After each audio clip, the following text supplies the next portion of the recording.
the 1,000 mercenaries from Syria and other parts of the Middle East to support Russian forces in Ukraine. The Russians again encountered substantial resistance in their efforts to control additional territory. But as the weekend began, there were fears that a military convoy stalled all week is preparing to attack the capital Kiev. President Volodymyr Zelensky ended the week making an address to the nation and urging his people to remain strong. We can't say how many more days we will need to take our land back, but we can do it because we want to do it. We already have strategic victory. The week saw Russia advance baseless claims about US chemical weapons facilities in Ukraine that the White House warned could be used as a pretext to launch a Russian chemical attack inside the country. President Biden warned any use of chemical weapons would elicit a US response. The US also said this week it supports war crimes investigations, particularly after the Russian bombing of a maternity hospital in the Black Sea port city of Mariupol. State Department spokesman Ned Price. To every political leader sitting in Moscow, to every Russian commander on the ground in Ukraine, to every Russian service member on the ground right now, our message has been clear.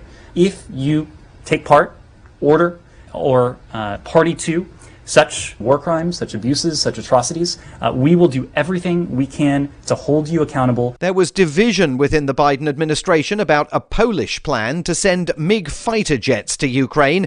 Initially, Secretary of State Antony Blinken green-lighted the idea, saying America would replace any fighter jets the Poles sent to Ukraine. But the Pentagon overruled him. The spokesman there, John Kirby. The transfer of combat aircraft right now could be mistaken by Mr. Putin and the Russians as an escalatory step. We need to be careful about every decision we make. Lots of additional sanctions were implemented against Russia. President Biden banned all imports of Russian oil. The UK said it would phase out the use of Russian oil by the end of the year. The EU pledged to cut its reliance on Russian energy by 2/3. And Roman Abramovich, the owner of Chelsea Football Club, was among 7 Russian oligarchs sanctioned this week by the British government. By the end of the week, the UN said more than 2.5 million people had fled Ukraine. In other developments, US inflation hit 7.9% in February, a 40-year high, and explorers found the almost intact wreckage of Endurance, the ship used by polar explorer Ernest Shackleton. It sank off the Antarctic in 1907. From bureaus worldwide, this is FSN. More on inflation now. It is front of mind for investors on Wall Street. They're also worried about the energy sector in light of price rises caused by the crisis in Ukraine.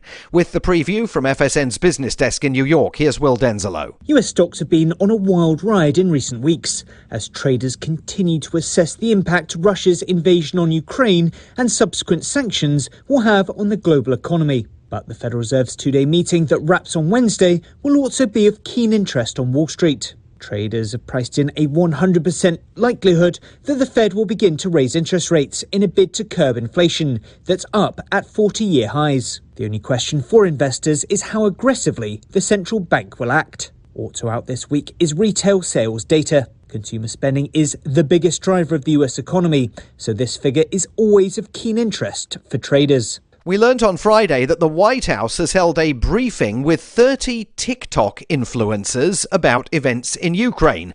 From FSN's bureau in Silicon Valley, Ara Spitzer with that story. White House Press Secretary Jen Psaki and other U.S. staffers briefed the TikTok influencers about issues including the U.S.'s strategic goals in the region and how Washington would react to the Russian use of nuclear weapons. With both pro-Russian and pro-Ukrainian views widely circulating on the social media platform, the event was an indication of how much power the most popular TikTok personalities wield.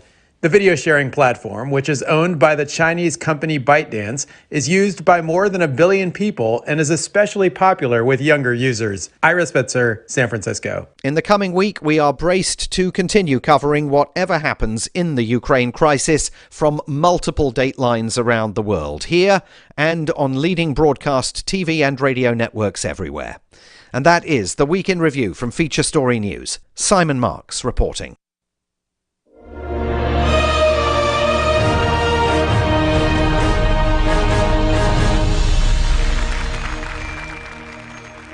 People love photography, But when we thought about photography, we realized one thing. Humans are limited to looking at photos with our eyes. That's a problem, right? So we made an app, PicSong, the first program that turns your photos into music if you want to do that for some reason. It puts the power in your hands. You get to decide why you need this. I can't tell you why you need this. It's not my job. Who is this app for? Maybe it's for students, or artists, or blind people. But can it turn your music into photos? No, it can't. Do you get to keep the original photo? No, it gets deleted. Always back up your photos before using PicSong. This is the Onion News Network.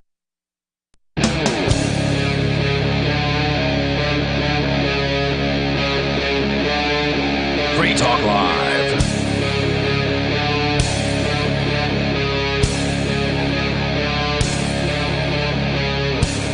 Free Talk Live and the live Saturday episode. Phones are open. If you want to join the show, you can do that here. The number is 603-283-6160. Coming up, Biden is blaming Putin for inflation. I thought everybody was blaming Ukraine now. No, well, I guess that is kind of blaming Ukraine Putin, gets right? the blame. Right. Well, it's Putin who's getting the blame. Yeah, that's not the cause of inflation, everybody. No, we're going to get into that coming up here, but that's what they want you to believe. So that's on the way here. But you know what? I haven't really talked about the People's Convoy in the last few days, and it started... is it doing anything? Because the last... Well, that's the reason why I haven't really talked about the People's Convoy. The last I talked about it was the toothless People's Convoy, where I read an article where, like, I quote, they're like, well, we just want to, like, not... cause any disruption, and we don't want to put anybody out of anything, so we're just gonna drive around in a circle for a while. And I'm like, what is the point of your convoy? You might as well be driving around wearing those pink vagina hats that people were doing. Yeah. No teeth to this thing. It's supposed to be a protest. They drove all the way across the country. Starting February 20th. Had a good time. Yeah, starting February 23rd, they started in California. They took 11 days to get across the country, and they gathered a lot of followers. How many? When we heard about the Canada convoy, it was like, oh, it's up to 10,000. Oh, that was all fake. Now it's 15. Oh, it's up to 20,000. That was all BS. Okay, but But the reality was, when the Canadian convoy arrived in Ottawa, they parked, they stayed 3 weeks, they made a huge impact. There were a variety of different vaccine mandates and such that were actually rolled back across various different Canadian provinces. Ultimately, there was a huge crackdown that came, but it took them 3 weeks to get that together. And in the meantime, they had a huge party for 3 weeks in downtown Ottawa. This one, on the other hand, gathered a lot of followers, a lot of people driving. Apparently, even according to mainstream media, over 150 full-on semi-tractor trailers and hundreds of supportive cars were in this thing by the time they got to D.C., when they were doing the circles that you're talking about. And I've been just kind of eyeballing it over the last several days. They arrived in D.C. officially last Saturday, so it's now been a whole week.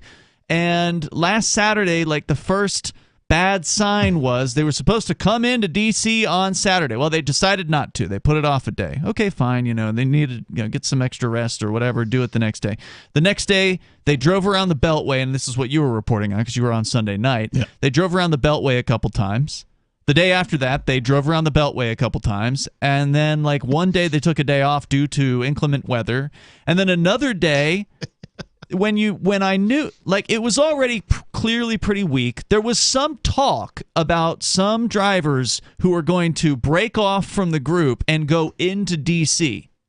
I've yet to hear anything about... A fork, if you will. Yeah, I've yet to hear anything about that. If it happened, please let us know, and it's certainly possible we missed it. They went to the bar, had some beers. Yeah, they certainly haven't been... If they did something, it hasn't made any kind of, headway into my world. I would love to hear that they did. I would, yeah. I don't mean to be insulting, talking about, they should be wearing the red vagina hats. But, as far as effectiveness goes, my expectations are low anyway. I don't expect... Sure, I didn't think the federal government was going to bend to this particular movement. And I don't even know to what extent the Canadian truckers' protest really had an impact on anything that occurred or stopped anything from happening. Well, you can't say one way or the other because the government gang isn't going to say, well, if it weren't for those darn truckers, we would still have the vaccine mandates in place. But no, I mean, it is awfully coincidental that they rolled them back while the truckers were there. I think they could take that win. This is, without a doubt, a copycat protest. Yeah, right? Somebody went, it. hey, those Canadians have a good idea with their trucker protest. Yeah. We should do a trucker protest too. They've raised over $1.5 million, I think, according to the... But okay, so now, if you're going to do a copycat protest, you would think you'd kind of try and one-up the other guy a little bit. Yeah, no, they didn't do that. And here was where they really jumped the shark, where it was really clear to me that either this thing was co-opted from day 1 or it got co-opted on day 10 or whenever it got co-opted, got co-opted. But what they did was they met with politicians. They went into D.C., whatever the so-called leaders are of this particular protest, and they met with people like Ted Cruz and a few other politicians in D.C., and then the next day's headline was that Ted Cruz is riding shotgun with the People's Convoy. So it's totally a re-election campaign stop, basically, for these politicians to simply pander to their base. So it's part of. So the media machine, anybody who was principled enough to go into this thing, probably became pseudo famous, right? They're getting their 15 minutes here, right? And then they're like, I'm privileged to meet these statespeople, and then they treat them like rock stars, and now they're just part of the machine. That's right. Yeah, here's their update from yesterday. Okay, there's nothing today. There's like a video that was posted yesterday. So there's no updates today. This is according to their Facebook page. Chris Young, who is apparently the only person who posts on this page, very highly top-down controlled page. Good morning, America. Driver participant meeting at 9 a.m. at the trailer. Rolling out to the Beltway at approximately 10 a.m. Today, we're going to change it up because this is the People's Convoy. Today, we're going to have the passenger cars / four-wheelers lead the way, followed by RVs and campers, and then the trucks shifting gears in the rear. And then they go on to talk about which trucks they're going to have, 2 lanes. And they're going to have a meeting on the Capitol steps with another senator that's publicly endorsing the People's Convoy, Senator Dan Sullivan. From Alaska. Woo! Dan Sullivan! That's probably some of the reaction, too, that some of these folks are having. Call your representatives today. Rally at your capitals. This is just a big... There's probably some of them going, I can't believe this thing got so big that we actually get to meet a senator. Ooh, yeah.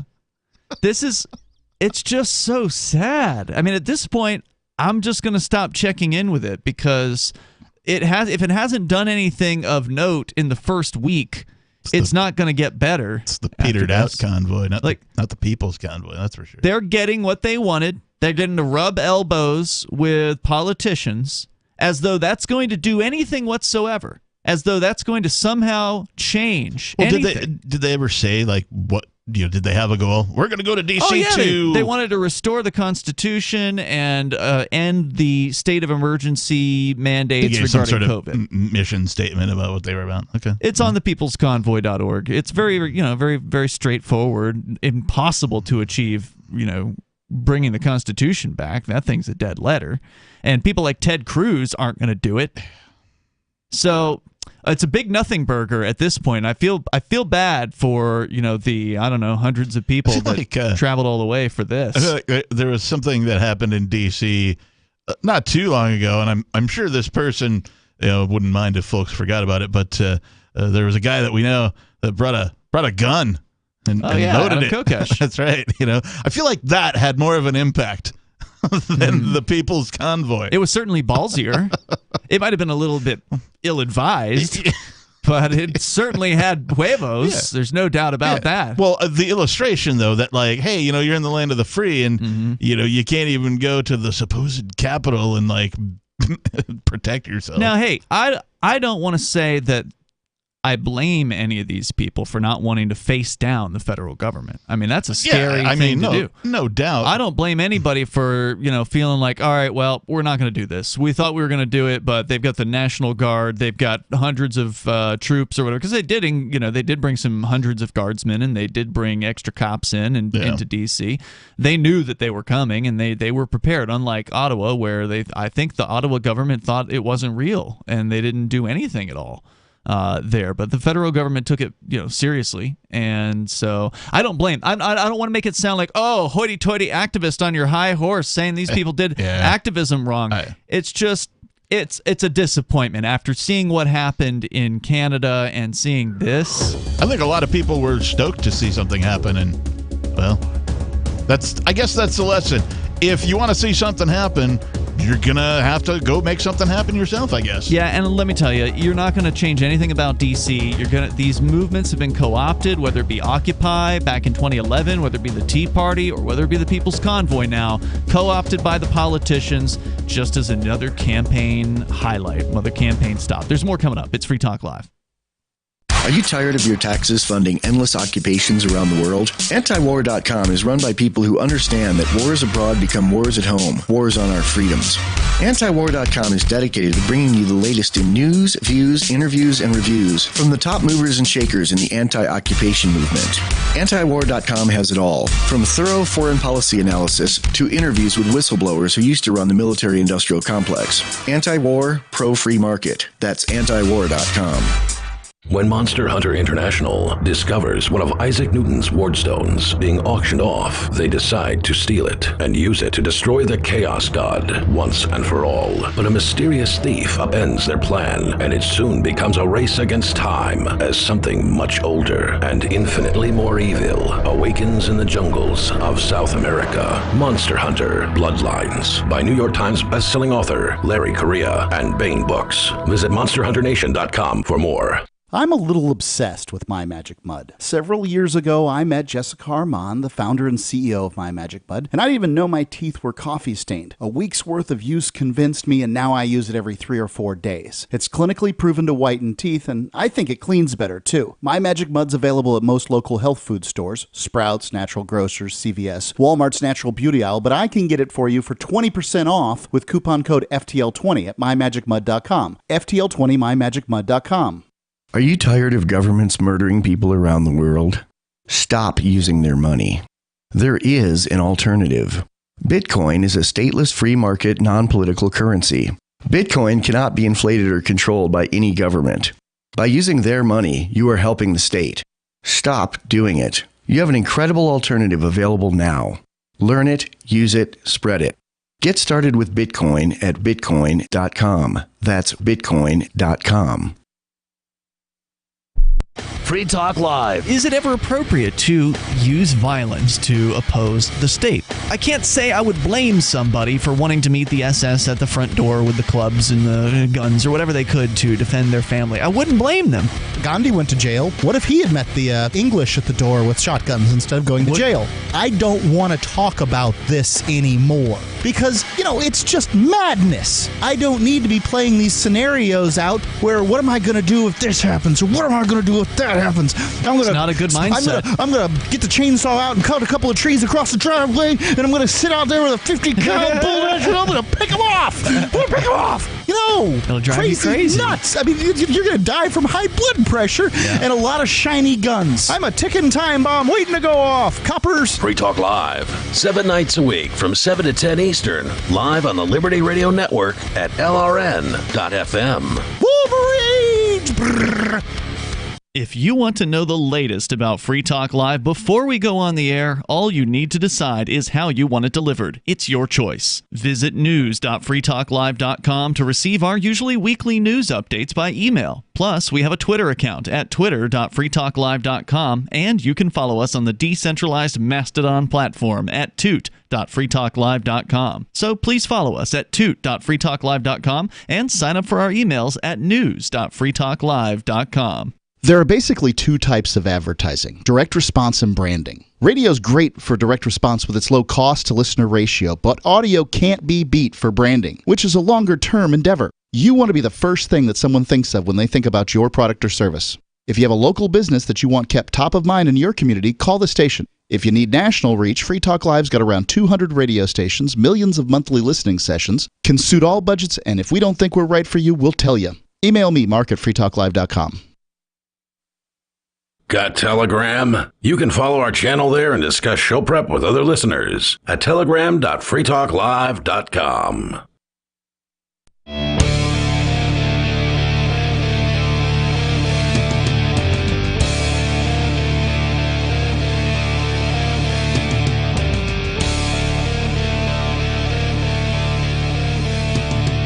This is Free Talk Live, and you can bring up whatever you want here on the live Saturday episode. The number is 603-283-6160. And please, if we're missing something about this People's Convoy, please let me know. I mean, honestly, I haven't been following it closely, but I have been following their official, quote-unquote, Facebook page. Yeah. And it's been not even worth really mentioning what's been I've got my ears on as far as... CD slang. Yeah, I've got my ears on as far as like looking at that specific Facebook group. Yeah, but I really want to hear good things. I'm in a one of them Telegram chats for it as well, and it's. I mean, haven't seen anything. I haven't seen anything like no. Woo, yeah. No, I'm not impressed by meeting with politicians. To me, that just says you're going about this the wrong way. Politicians are not going to. In fact, there is only one real answer, and that's don't comply.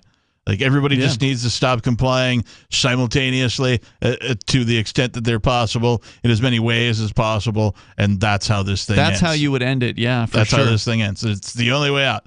Now, in the case of the truckers, you know, call me an armchair quarterback here or whatever, but I think if they really wanted to make a statement, what they need to do is just park their trucks. I don't care where. It doesn't matter. They don't have to be blocking anybody or anything. Just stop.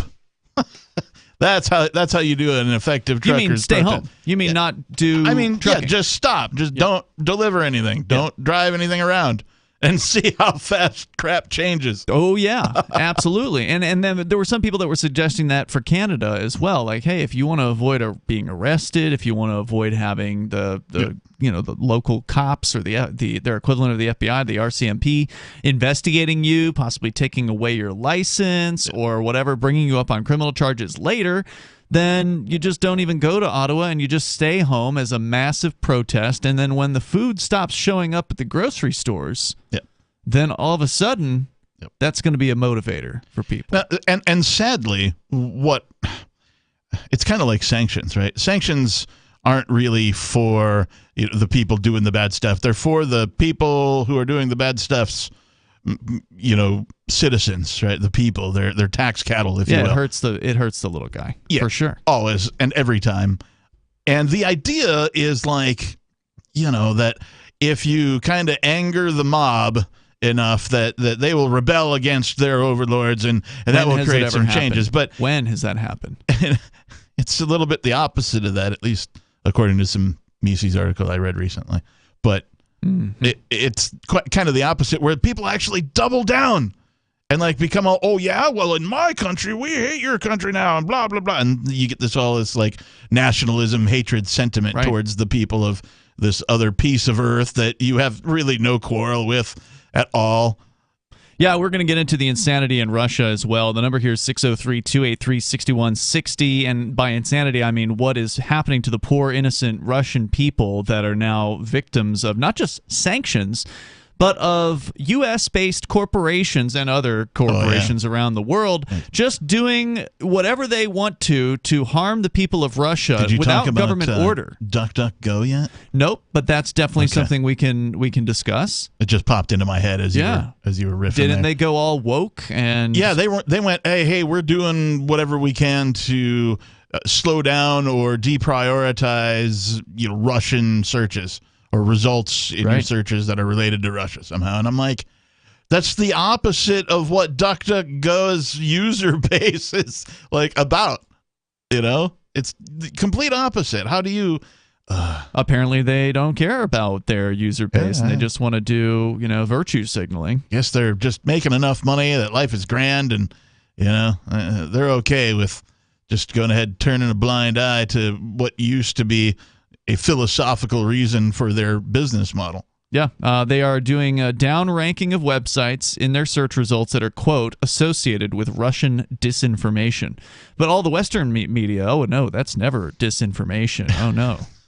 Yeah, when we do it, or when the United States government does it, it's cool. But when another government does it, oh, no, that's wrong. We must condemn that action.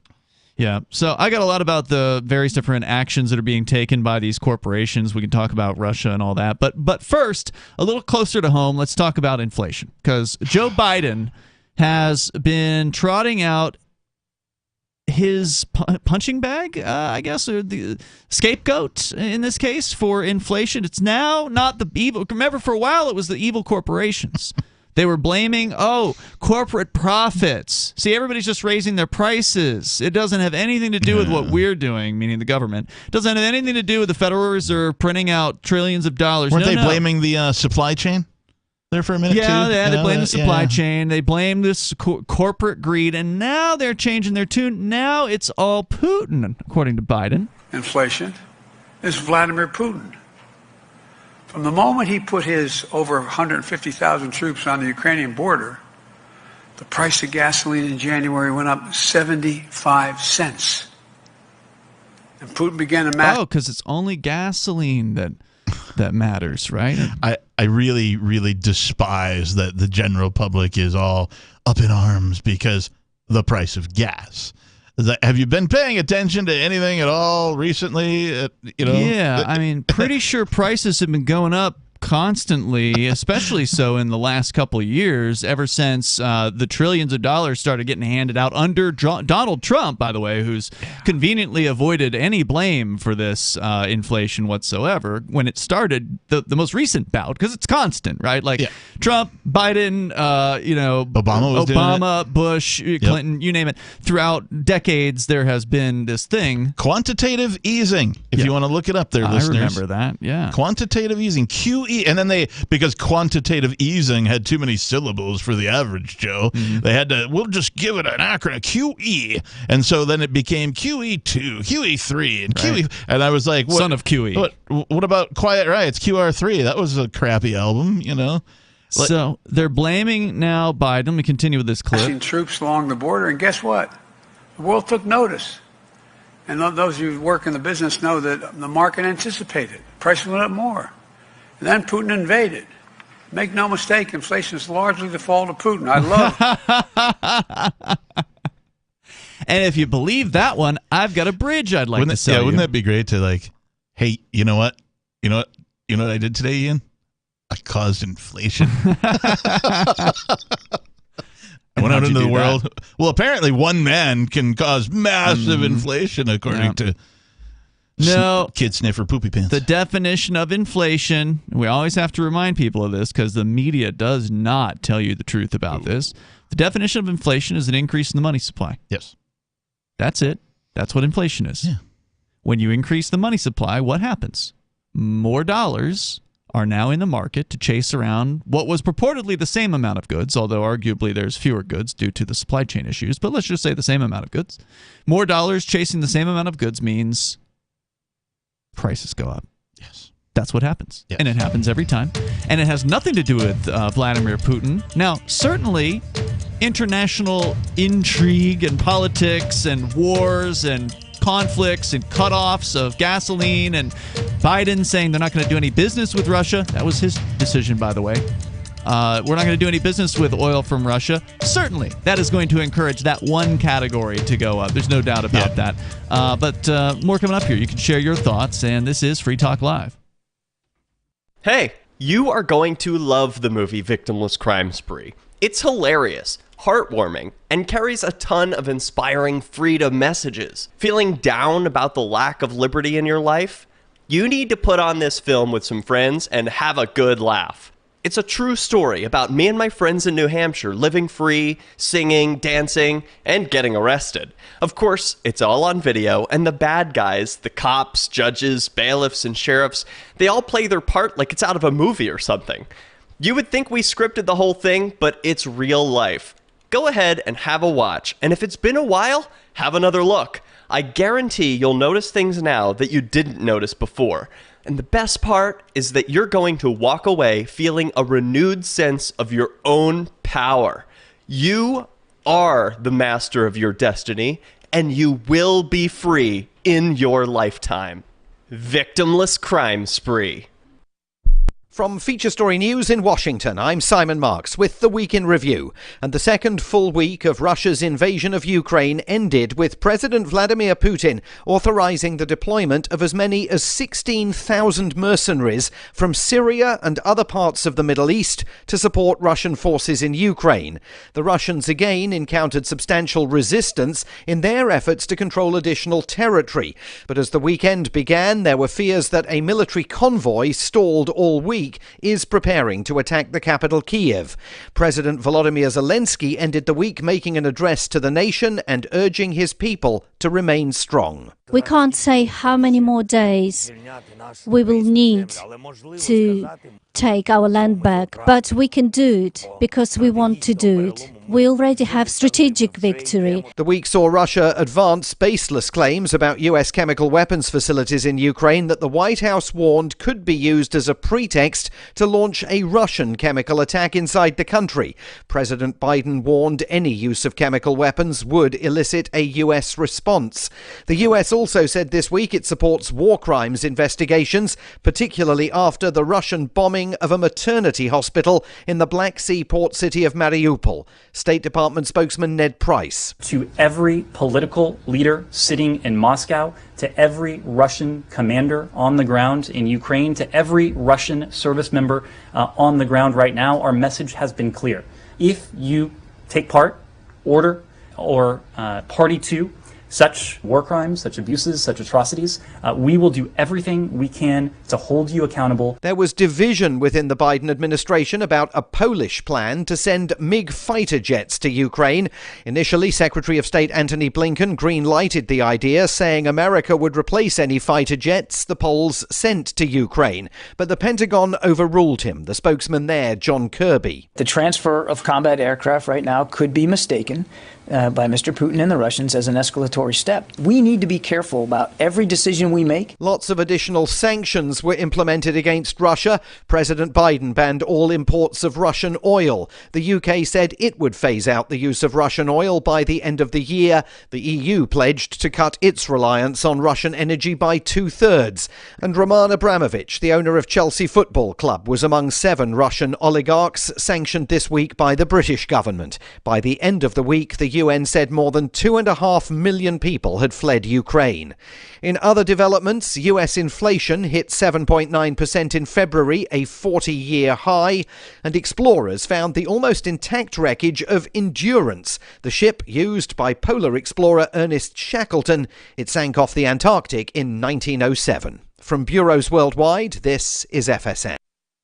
Our Matrix server is about as free as internet chat can be. Join the existing rooms or create your own at chat.freetalklive.com. It's Free Talk Live. Live Saturday show. Phones are open here, and you can join us at 603-283-6160. That's 603-283-6160. We're talking about the ridiculous claim that Joe Biden is making now that, it's Putin. All the prices going up. It's all because of Putin. It's one man. And the things that one man has done to us. This is how little I pay attention to anything Joe Biden. Mm-hmm. I haven't heard the man's voice in so long. This is the first time I think I've heard it maybe all year. You're not missing much. You know, I've seen headlines about, Joe Biden says or does, whatever Joe Biden said. Like, I'll see those headlines, but I don't consume the media that Joe Biden appears on and speaks on, so much that I was like, oh yeah, that's what his voice sounds like. He's just a babbling old idiot. I mean, either that or he's either just so ignorant or he's a total tool and is just doing what people tell him to do. Or I don't know what the story is with this guy, but it's ridiculous to claim that inflation, it's just what it's because of the Russians, because of Putin. We'll continue with that, but You want to get out from under the state's control as far as money and your value that you've created in your life? Well, yes, I do. Is concerned, you ought to check out cryptocurrency. Look into Bitcoin.com. Click Get Started at the top of the page. Start learning about Bitcoin and Bitcoin Cash. It's right now just around, I think, $40,000, $39,000 or so per Bitcoin. You don't have to buy a whole Bitcoin. You can get a fraction of a Bitcoin. That's totally possible. But you do need to learn some of the basics. There's a little learning curve involved, and you should get some of the new concepts down, like decentralization and what is blockchain. Try to get some basic concepts. And they do that for you over at Bitcoin.com. Just click Get Started at the top of the page. Bitcoin.com also lets you buy Bitcoins and other cryptocurrencies, and it's a pretty handy little website. I would say big website. Head over to Bitcoin.com. They've got the news headlines there as well, the latest from the world of crypto over at news.bitcoin.com. I'm just going to finish this clip, and then we'll get into your phone calls here. This is Joe Biden speaking at some sort of Democrat event. Price went up more. And then Putin invaded. Make no mistake, inflation is largely the fault of Putin. That's a lie. The Republicans saying it's Biden's gas pipeline. Biden said he's going to stop the Keystone pipeline, and I did. And that's the reason prices went up. Folks, let's get something straight here. The Keystone pipeline was 2 years away. And have been 2% finished. Give me a break. Give me a break. When a politician tells you, let's get something straight, they're not going to give it to you straight. They're lying to you. Okay? Inflation has to do with the printing of money, and there's no other thing that it has to do with. Prices go up when they print trillions of dollars, and you thought it was going to be great when you got your $1,500 or $1,200 check from the federal government. No. How much is that worth in Bitcoin now? There's actually a website that tracks that, or like a Twitter feed or something. I think it's like $7,000 or something like that. Nice. That's if you had bought Bitcoin with it. And what does it buy now? Less than it did 2 years ago. As far as if you held the $1,200 or whatever, you don't get as much for that money. So it didn't help anybody. But what it did do was it made people think that, the government cares about us. Oh, look, they're giving us a check.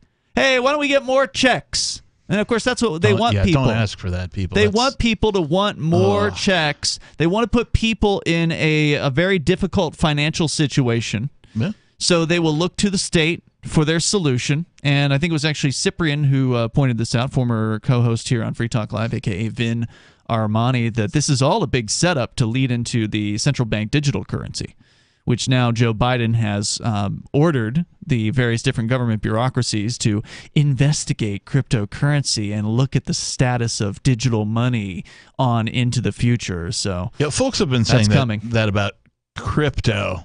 And I'm like, no, you don't understand the origin of crypto with the cypherpunks and that kind of thing. It's to combat this very thing. You mean when you say they've been saying that about crypto, you mean that it's a government operation? Right. Of some sort? The conspiracy theory goes something like, oh yeah, it was the feds who developed crypto, and Satoshi Nakamoto is a CIA agent or something, and like it's all part of their plan to get everybody. And I'm like, ridiculous. No, because the dollar is already digital, listeners. It's already, and it has been for decades, near as I can tell, probably, since the dawn of the internet, maybe before that. It's been digital. They have their SWIFT network that the banks use to transfer between themselves Swift. That we don't get to use. It only takes a week for you to get something over SWIFT. Yeah.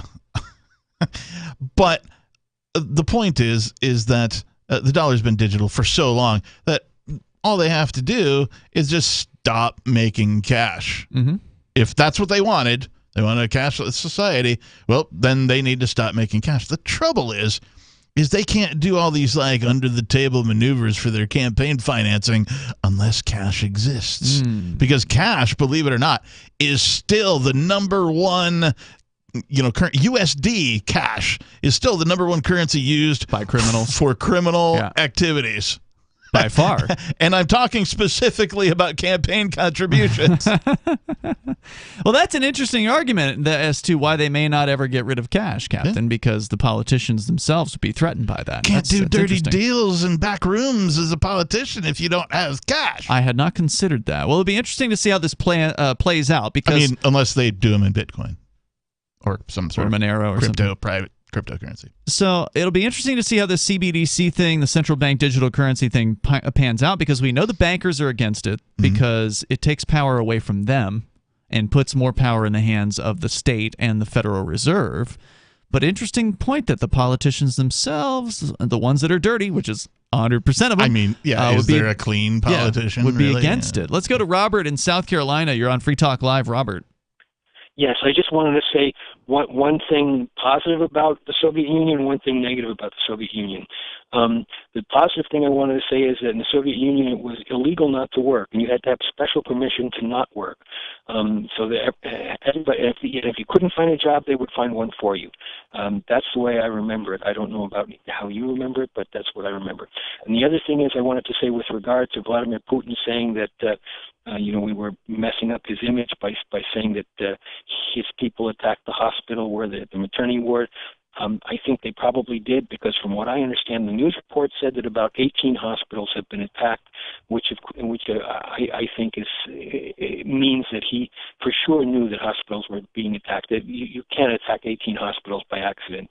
So those are the positive and negative things I wanted to say. Which one of those? What the hell does that have to which? do with the Soviet Union? Well, the Soviet Union's gone, Putin, right?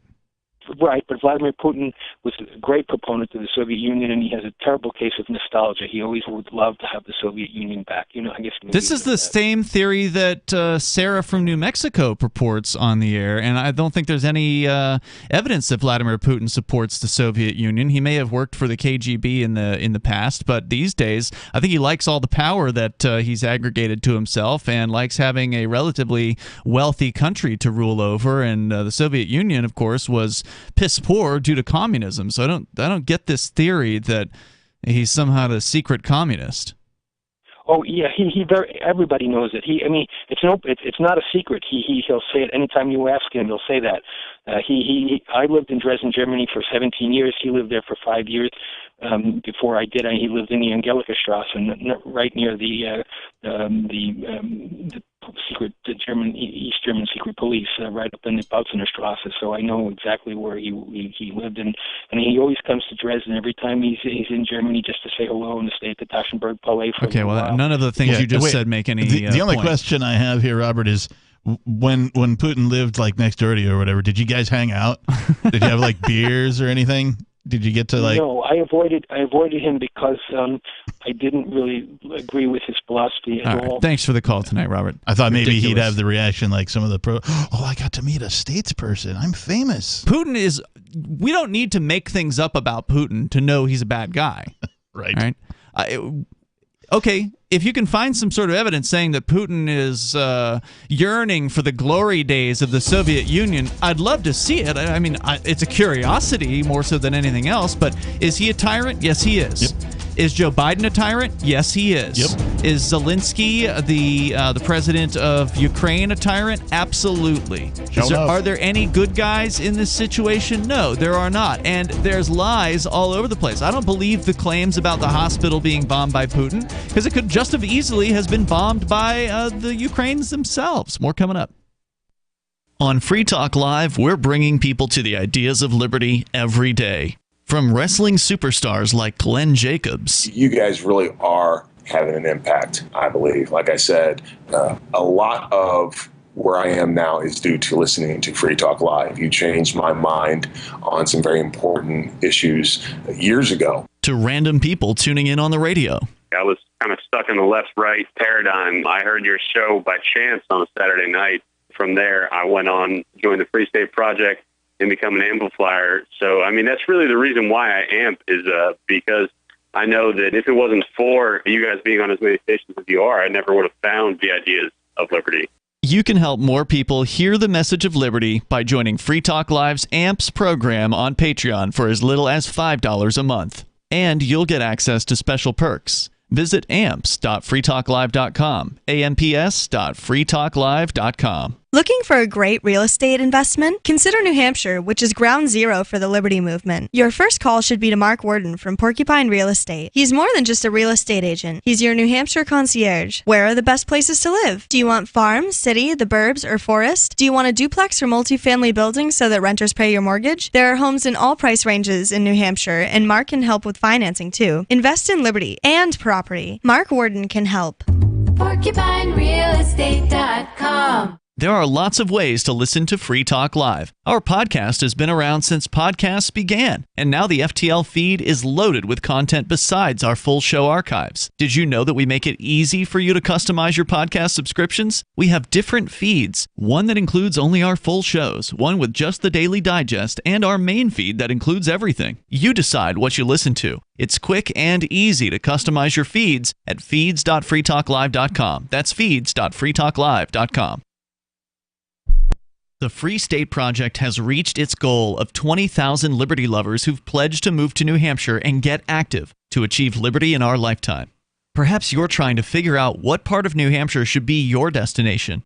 If so, consider Keene. You'll find more than 150 reasons to move to Keene at move.freekeene.com. Keene is famous for its historic, publicity-generating activism, as well as being the liberty media capital of the world. It's home to freekeene.com, New Hampshire's destination for liberty activism, news, and opinion. For years, we've been compiling over 150 reasons to move to Keene at move.freekeene.com, where you'll learn about some of what's happening here and what makes Keene a great place to live. If you love liberty, you'll probably enjoy anywhere you end up in the Shire. But do your due diligence first. Please visit move.freekeene.com for the full list of over 150 reasons to move to Keene. That's move.freekeene.com. What if you want to hear the latest episode of Free Talk Live, but all you have is your phone, you forgot to download our archive, and you have no data connection? You can call our Listen line at 641-793-0191. That's a long-distance number, so you may incur charges. If not, listen as long as you want. 641-793-0191. The Free Talk Live Listen line, 641-793-0191. So you've signed the Shire Society Declaration and are planning your move to New Hampshire to be around more liberty-oriented people. Next, sign up for the Shire Society Forum at forum.shiresociety.com. There are a bunch of people there who are already in the Shire, and they want to meet you. If you're already in the Shire physically, you should also come by the forums. Remember, not everyone uses Facebook. New people are signing up for the Shire Society Forum every month, so drop in and say hello at forum.shiresociety.com. You can stick it to the man and big tech. Join our FTL social mastodon at social.freetalklive.com.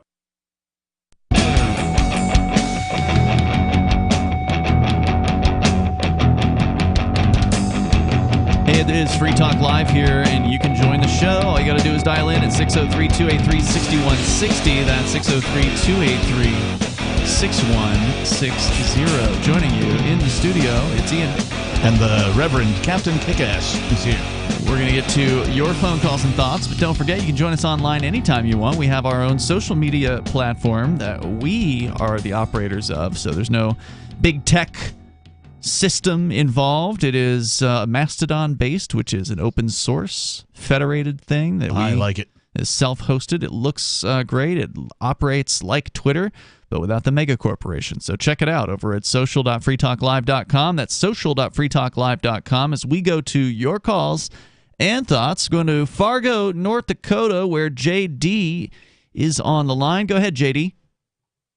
Well, thanks for taking my call. First-time caller. Welcome. I was just listening to Biden's comments, and the more and more I just can't understand him when he was talking about inflation. I don't know if people realize that gas, 75 cents rise in gas, because of inflation. Well, when Hurricane Katrina occurred, it went 75 cents almost overnight, and the U.S. didn't go into inflation mode there or recession or anything. So I just wanted to comment on that. It just doesn't make any sense, the rhetoric coming out of him and Psaki's mouth.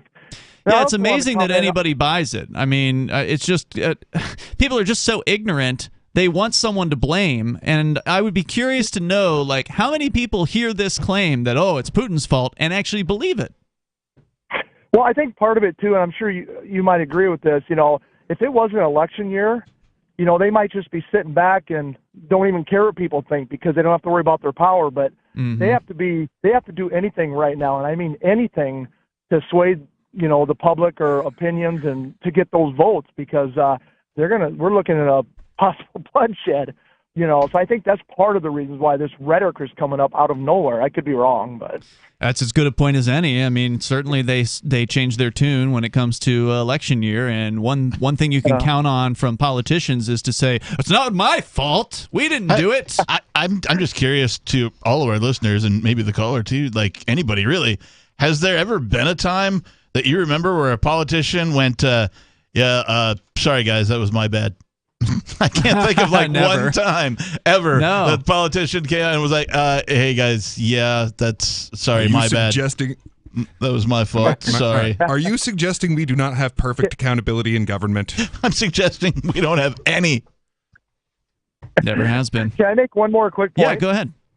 So it baffles me how the world is so in awe that they just can't believe that Putin invaded Ukraine right now. I mean, look back with the Crimea and what was that 2014-15, and afterwards there was obviously some countries came to complained about it, but everyone just kind of forgot about it like it was no big deal. And now they're thinking, well, this is the worst thing in the world, but every indication shows that Putin was going to do this, plus what makes him going to stop? I don't think he's going to stop in Ukraine. Well, the Crimean invasion wasn't a politically convenient time to shift all of our focus. Oh. It's really just as simple as that. By the way, welcome, Peakless Mountaineer. JD, anything else you want to share? Nope, just wanted to make those points. Thanks, dude. Appreciate the call tonight. The number, if you want to join us, 603-283-6160. I wonder if that guy's name was actually Jack Daniels. You know what I mean? Or if it's like there's Jim gotta be some David people. or something, right? There's got to be some James Daniels that go by Jack. Right, yeah. Propelled by surging costs for gas, food, and housing, consumer inflation jumped 7.9% over the past year, the sharpest spike since 1982. This according to the AP. But I thought I saw that, the 7%, and then I saw something else where it's like higher. It's like 10, 11%. That might be the wholesale price index. Maybe that's. I have not seen the updated numbers for the wholesale, or what they call the producer, I think, price index, which is different from the consumer one. I'm not sure, what all they factor in. There's some things that they leave out, and they definitely left out gas prices, apparently, from this. The numbers reflected the last 12 months ending in February did not include oil and gas price surges. I keep a pretty good eye on the housing market, at least in New Hampshire, and areas near sort of southwestern New Hampshire. And I don't think real estate's included either. No, but holy crap. I mean, I knew it was coming. I saw it happen on the West Coast. I saw housing go from, kind of affordable to, oh my God, right? Yeah. And so, moving here a couple, 2-3 years ago now, I kind of knew that was going to happen. And so I got in on a place and, bought a house, whatever. I own some property now. But I look at property prices now for stuff it's springtime, right? So the market's kind of heating up a bit, right? And I found a tool where you can go and look at the previously sold price for some of these properties 2-3 times as much. Wow. Something that sold only 2 years ago at we'll say New Hampshire. Now this might shock people in big cities, but in New Hampshire there used to be such a thing as $100,000 property. Those are now $200,000. Wow. Yeah, I've seen people trying to get a place to rent at places that are not available for rent. Right, there's waiting lists for rentals and stuff now. Wow. The price of everything is just being driven up. And remember, the official government numbers are from the government, which means they are dishonest. Well, and that's the thing to pay attention with this whole inflation is this much. Okay, here's what's really happening. They manipulated this number as much as they possibly could. So to keep it as low as they could. Yeah, exactly. So just to give an example, so let's say that you were affording a steak dinner every night. And then the prices went up, so you shifted from eating steak to eating ramen, but you paid the same number of dollars to do so. That would reflect a 0% change in inflation. but a big change in your quality of life. Right. So this is as much as they can possibly get away with manipulating it, and they are still so things are so bad that they cannot disguise it any further. I have to mention it because you mentioned steak. The show prep that I had for today, the headline was bacon is now as expensive as filet mignon. Like, wow. Yeah, Amazing. which is horrible for me because my favorite dish in the whole world, if I'm going to go out to like a fancy restaurant and I'm going to order the bacon wrapped filet mignon. So I'm like, oh, great. Thanks, guys. If you want to join the show, the number is 603-283-6160. Even according to the mainstream media news here, they talk about housing costs, which make up about a third of the government's consumer price index, have risen sharply, which is unlikely to reverse. Eric Winograd, a senior economist at an asset management firm, said, quote, "The numbers are eye-watering and there's more to come. The peak in inflation will be much higher than previously thought and will arrive later than previously expected." Oh, yeah, we're just getting started. Yeah, that's what they're telling you. Honestly, I cannot even imagine the scenario where we will see inflation stop rising.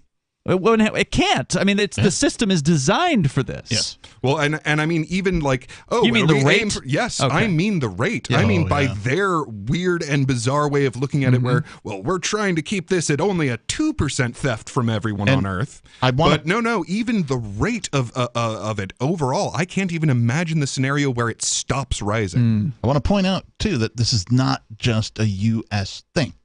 The same exact thing is happening in the UK. They did the same thing the US did. It's all central banks. They printed trillions of pounds or whatever it is, right, and flooded the market. And so this is not just like, oh, well, there might be some hope because other countries are doing. No, they're all doing the same thing. The only hope is to get out of the fiat currency, to get out of the government money and do something else, whether it be crypto, whether it be precious metals, whether it be investments of some sort, investment into your own business or whatever. There's other things you can do. If you're holding dollars, your wealth is being depleted. Yeah, and I mean, we're all kind of used to it being depleted at, say, 5% a year, but no. Now it's at least 3 times that, probably. Yeah. And like you said, they're not slowing on its way up. Yeah. Like, seriously, I've got a pretty good imagination, and I literally cannot imagine any way around the. Frankly, I think that if it is not designed for a crash, then this is just exactly what a genius would do to design a crash of the US dollar system. And I mean, like, the thing going on with Russia, their biggest exports are all commodities. So we're talking oil, gold, and wheat. I mean, food prices are up next, and when people start rioting over the fact that they can't afford food, then the government's going to swoop in with a universal basic income that requires the central bank digital currency account. Which they're talking about right now. They haven't officially said they're going to do it, but they keep on investigating it. That was part of the executive order. Is like, okay, we're getting the data so that we can do this thing. Well, they haven't authorized it yet, but they're still investigating it. They want reports. They want studies. But what do you think their step is going to be? And we can get into this more coming up here in hour number 2. But if their goal is to crash the dollar, what is their plan after that? The central bank digital currency. Are they going to call it something dollar. different? An international dollar? Oh, absolutely. That's the point of having multiple central bank digital currencies, is so that they can all interact with each other. We'll continue here. The thoughts, you're welcome to share them with us. 603-283-6160. You can bring up anything you want, by the way. It is Free Talk Live.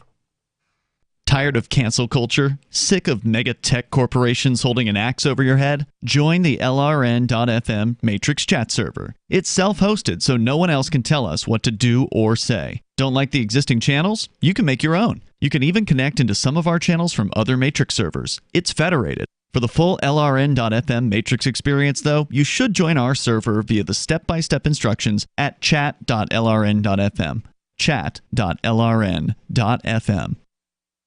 Do you feel like your nation, state, or community no longer holds your values? Have you dreamt of a place where people agree that liberty is important and are free to pursue their projects so long as they respect the property of others? There are many people just like you that are discovering freeprivatecities.com. Their social media links are at the upper right of the page at freeprivatecities.com. All skill levels will be needed when the first of the Free Private Cities opens. It's sooner than you think. Stop arguing and build. freeprivatecities.com. The new 4th edition of Healing Our World, The Compassion of Libertarianism will take your understanding of liberty to a deeper level and has over 1,300 updated references, new cartoons, and a foreword by Dr. Ron Paul. With discounts for multiple book purchases, the 4th edition of Healing Our World is a great gift for the liberals, pragmatists, environmentalists, and Christians in your life who think libertarianism is cold-hearted. Get yours today at healing.freetalklive.com and use promo code FTL for a $5 discount. If you want to know the latest about Free Talk Live before we go on the air, all you need to decide is how you want it delivered. It's your choice. Visit news.freetalklive.com to receive our usually weekly news updates by email. Plus, we have a Twitter account at twitter.freetalklive.com, and you can follow us on the decentralized Mastodon platform at toot.freetalklive.com. So please follow us at toot.freetalklive.com and sign up for our emails at news.freetalklive.com. You're listening to the live edition of Free Talk Live. Hour number 2 is next after the news here on the Liberty Radio Network at LRN.FM. From Feature Story News in Washington, I'm Simon Marks with the Week in Review. And the second full week of Russia's invasion of Ukraine ended with President Vladimir Putin authorizing the deployment of as many as 16,000 mercenaries from Syria and other parts of the Middle East to support Russian forces in Ukraine. The Russians again encountered substantial resistance in their efforts to control additional territory. But as the weekend began, there were fears that a military convoy stalled all week is preparing to attack the capital, Kiev. President Volodymyr Zelensky ended the week making an address to the nation and urging his people to remain strong. We can't say how many more days we will need to take our land back, but we can do it because we want to do it. We already have strategic victory. The week saw Russia advance baseless claims about U.S. chemical weapons facilities in Ukraine that the White House warned could be used as a pretext to launch a Russian chemical attack inside the country. President Biden warned any use of chemical weapons would elicit a U.S. response. The U.S. also said this week it supports war crimes investigations, particularly after the Russian bombing of a maternity hospital in the Black Sea port city of Mariupol. State Department spokesman Ned Price. To every political leader sitting in Moscow, to every Russian commander on the ground in Ukraine, to every Russian service member on the ground right now, our message has been clear. If you take part, order, or party to such war crimes, such abuses, such atrocities, we will do everything we can to hold you accountable. There was division within the Biden administration about a Polish plan to send MiG fighter jets to Ukraine. Initially, Secretary of State Antony Blinken green-lighted the idea, saying America would replace any fighter jets the Poles sent to Ukraine. But the Pentagon overruled him. The spokesman there, John Kirby. The transfer of combat aircraft right now could be mistaken by Mr. Putin and the Russians as an escalatory step. We need to be careful about every decision we make. Lots of additional sanctions were implemented against Russia. President Biden banned all imports of Russian oil. The UK said it would phase out the use of Russian oil by the end of the year. The EU pledged to cut its reliance on Russian energy by 2/3. And Roman Abramovich, the owner of Chelsea Football Club, was among 7 Russian oligarchs sanctioned this week by the British government. By the end of the week, the UN said more than 2.5 million people had fled Ukraine. In other developments, US inflation hit 7.9% in February, a 40-year high, and explorers found the almost intact wreckage of Endurance, the ship used by polar explorer Ernest Shackleton. It sank off the Antarctic in 1907. From bureaus worldwide, this is FSN. More on inflation now. It is front of mind for investors on Wall Street. They're also worried about the energy sector in light of price rises caused by the crisis in Ukraine. With the preview from FSN's business desk in New York, here's Will Denzelo. US stocks have been on a wild ride in recent weeks as traders continue to assess the impact Russia's invasion on Ukraine and subsequent sanctions will have on the global economy. But the Federal Reserve's two-day meeting that wraps on Wednesday will also be of keen interest on Wall Street. Traders have priced in a 100% likelihood that the Fed will begin to raise interest rates in a bid to curb inflation that's up at 40-year highs. The only question for investors is how aggressively the central bank will act. Also out this week is retail sales data. Consumer spending is the biggest driver of the US economy, so this figure is always of keen interest for traders. We learnt on Friday that the White House has held a briefing with 30 TikTok influencers about events in Ukraine. From FSN's bureau in Silicon Valley, Ara Spitzer with that story. White House Press Secretary Jen Psaki and other U.S. staffers briefed the TikTok influencers about issues including the U.S.'s strategic goals in the region and how Washington would react to the Russian use of nuclear weapons. With both pro-Russian and pro-Ukrainian views widely circulating on the social media platform, the event was an indication of how much power the most popular TikTok personalities wield. The video sharing platform, which is owned by the Chinese company ByteDance, is used by more than 1 billion people and is especially popular with younger users. Ira Spitzer, San Francisco. In the coming week, we are braced to continue covering whatever happens in the Ukraine crisis from multiple datelines around the world, here and on leading broadcast TV and radio networks everywhere. And that is the Week in Review from Feature Story News. Simon Marks reporting. Following this afternoon's arrest of Congress on the charge of over 23 million counts of manslaughter, our reporter spoke to Mark Westnick from Savannah, Georgia, just one of the many Americans that has lost a loved one due to the legislative branch's criminal negligence. Because of Congress, my 23-year-old son died 2 years ago in Afghanistan. My nephew, he lost his leg in Iraq in 2006, and my brother died in Vietnam in 1969. Congress killed my family. Defense attorneys for the now incarcerated 538-member group have dismissed the claims made by Westnick and other victims and released a statement saying their client has been, quote, a pillar of the national community for over 200 years and completely innocent of any and all wrongdoing. Keep checking theonion.com for more as this story develops. This is the Onion News Network.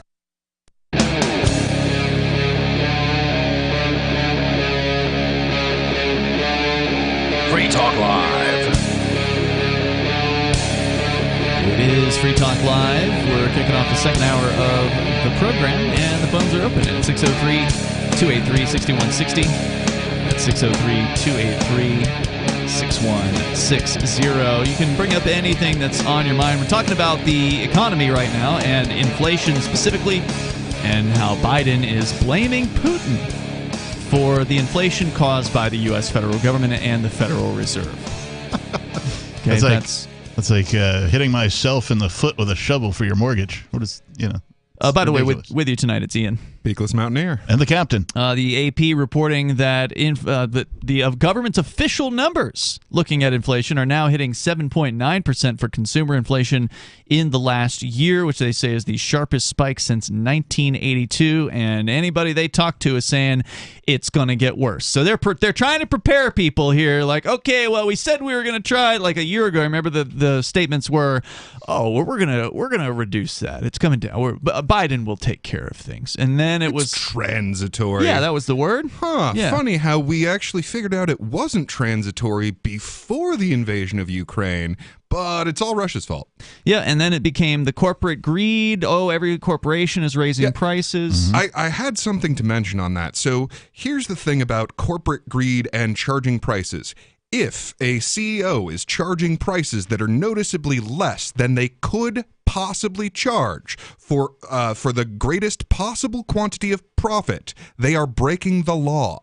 They have a fiduciary responsibility to the stockholders to charge as much as they possibly can without sacrificing the quantity of sales at all times. Yeah, everybody wants to blame corporations, but they are a legal fiction. Corporations are a creation of the organization known as government, of the state. They are a creation of that, and so they have to do these things. They can't not do these things, otherwise they won't be a corporation for long. But the reason the prices are going up is because their costs are going up. Right. It's not because the corporations just all of a sudden became more greedy. Now Nike is going to charge more because all of a sudden they're more greedy than they were for the last 50 years. Doesn't make any sense. It's because the prices of everything are going up, and so they have to raise their prices, or they can cut their quality, or they can cut, in the case of food, They can cut the amounts. There was a recent headline that Doritos. Shrinkflation. Yes, yeah, Doritos. I bought a pound of shredded cheese the other day. It was 12 ounces. They did that. They've done that. That happened a couple of years ago. I know. But yeah. There's a whole story about that actually over at QZ.com where they look at the so-called shrinkflation, and it's really entertaining because they actually go to the companies and get them to comment on it. Yeah. And most of the time when media tries to contact companies about this, they don't talk about it. Right. Because it's just something they try to do silently. They don't want to talk about the fact that they're cutting the 64-ounce orange juice container down to 52 now. Have you guys seen that one? I mean, it's ridiculously thin looking now. They started at 59, but now some of them are down to 52. I bought something you don't see recently. a bright yellow sticker on there with 30% less. Yeah. What were you saying, Captain? I bought something recently. I think it was one of them bags of salad, right? Mm-hmm. You know, just they're usually $1 or $2 or whatever, and now they were 2 for $5. And I'm like, okay, so the cost has gone up. But then I looked, and instead of whatever it used to be, it was a good 2-3 ounces less. And then I actually poured some of it into a bowl, and I was like, yeah, this bag of salad certainly doesn't go as far as the bag of salad used to go. Mm-hmm. You could tell. I could tell, yeah. Yeah, and some people are saying that now there's apparently a shrinkflation, I guess Reddit, where people post pictures. They got the old Gatorade bottle, and they post the new Gatorade bottle, and you get the actual comparison. And it's pretty interesting subreddit there. But some are saying that the cuts are even more drastic now than they've ever been. Because this has been going on for a long time. Because remember, inflation isn't some new thing. We've always had it because that's the system. They keep printing money, and so prices keep going up. Yep. And everybody just sort of accepts that that's what prices do. Prices go up. But they're going up even worse now, and so the cutting of the products is getting even more drastic now than it ever had. Well, and that's the thing. No one is still alive who experienced prices going down. Yeah, that's a good point. I've never experienced that I can recall, with the exception of like categories, TVs, maybe televisions, right? Yeah, Well, sure, a price can go down, but mostly not from tech and prices. exactly. Right, yeah. Tech advances, manufacturing advances, etc. But since we're on the topic, we'll get into people living paycheck to paycheck here in a moment. But I got a couple of excerpts here from QZ.com. They spoke with consumer rights lawyer Edgar Dworsky. I'm jumping into the middle of the story. He says downsizing comes in waves, and it tends to happen during times of increased inflation. Bottom lines are being pinched, and there's 3 basic options: raise the price, take a little bit out of the product, or reformulate the product with cheaper ingredients. Companies usually want to keep their customers happy, says QZ, without direct increases in a product's price. They also want to keep their prices competitive with companies selling similar products. Not all size changes are born from profit-seeking. New regulations that limit calories or sugar in a product can cause their size to change. Companies use a model called price pack purchase to determine how to target products in specific channels for the right prices. Then they give you examples of some things that have been cut. Doritos made headlines recently. There are 5 fewer chips for every what was a 9.75 bag of Doritos, now to 9.25. Frito-Lay confirmed Doritos shrunk their bags due to pandemic pressures. Quote, inflation is hitting everyone. We just took a little bit out of the bag so we can give you the same price and you can keep enjoying your chips, said a representative. Just not for nearly as long. They just put more air in the bag. It was already half a bag already anyway when you bought one of those bastards. Well, and just a quick note on both shrinkflation and price increases. The only time when you can get away as a company with changing either your quantity or your price is when you know for a fact that everyone else is going to do the same thing. Mm-hmm. Exactly. Representatives at Procter & Gamble, which makes Crest toothpaste, and at Mondelez, which makes Nabisco wheat thins, confirmed reductions in their products' volumes, but did not disclose the reasons why. While Crest 3D White does now sell a 5-ounce tube, its 4.1-ounce tube shrunk to 3.8. Bounty, according to a representative at P&G, got better. It's better now, as it got smaller, since the paper towels are more absorbent than they used to be.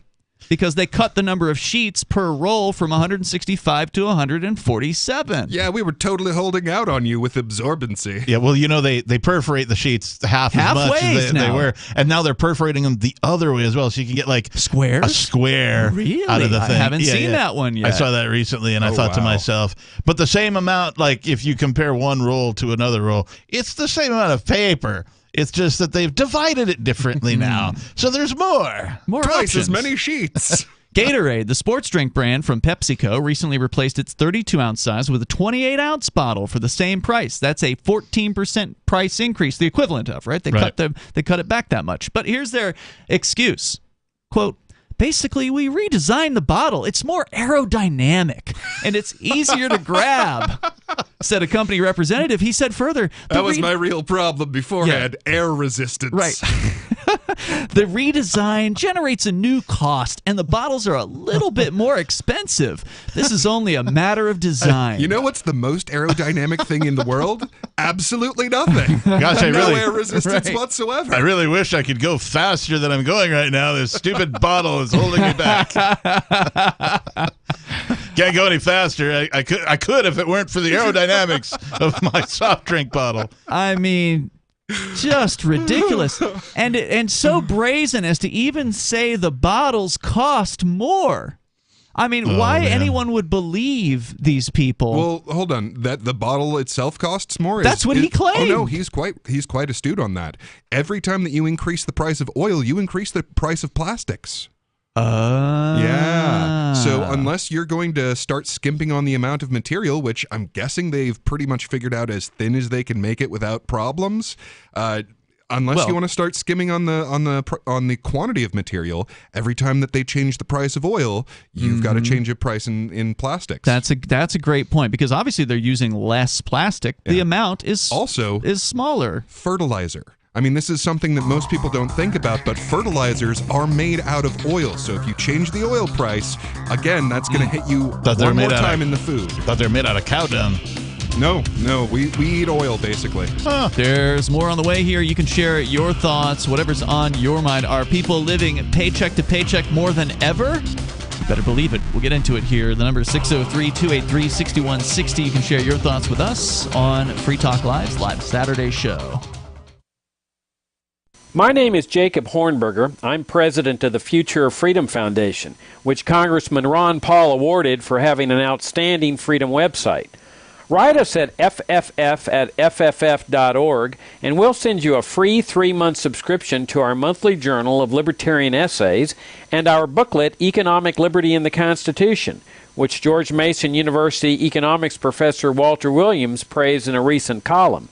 That's fff@fff.org. After a devastating war, the alien visitors were driven back, and their willing human collaborators were left behind to face the music. When Emma Jean Anderson's ex-lover brings her from prison, Nathan Foster and his 14-year-old nephew Ben are tasked with bringing the pair to justice. An easy enough job until they discover something is inside Emma Jean, and the fate of the planet hangs in the balance. The Family Business by Mike Coopery from BaneBooks.com. I'm crazy about My Magic Mud. This is the most important oral care product created this millennium, and I'm not kidding. We all have different opinions on politics and issues, but we all have mouths. And I want yours to be as clean as possible, with teeth as bright as they were meant to be. I will never be without My Magic Mud. It's a little surprising, but man, does it work. If you only listen to one thing I say ever, go to mymagicmud.com and get 20% off with code FTL. mymagicmud.com, code FTL. Are you tired of governments murdering people around the world? Stop using their money. There is an alternative. Bitcoin is a stateless, free market, non-political currency. Bitcoin cannot be inflated or controlled by any government. By using their money, you are helping the state. Stop doing it. You have an incredible alternative available now. Learn it, use it, spread it. Get started with Bitcoin at bitcoin.com. That's bitcoin.com.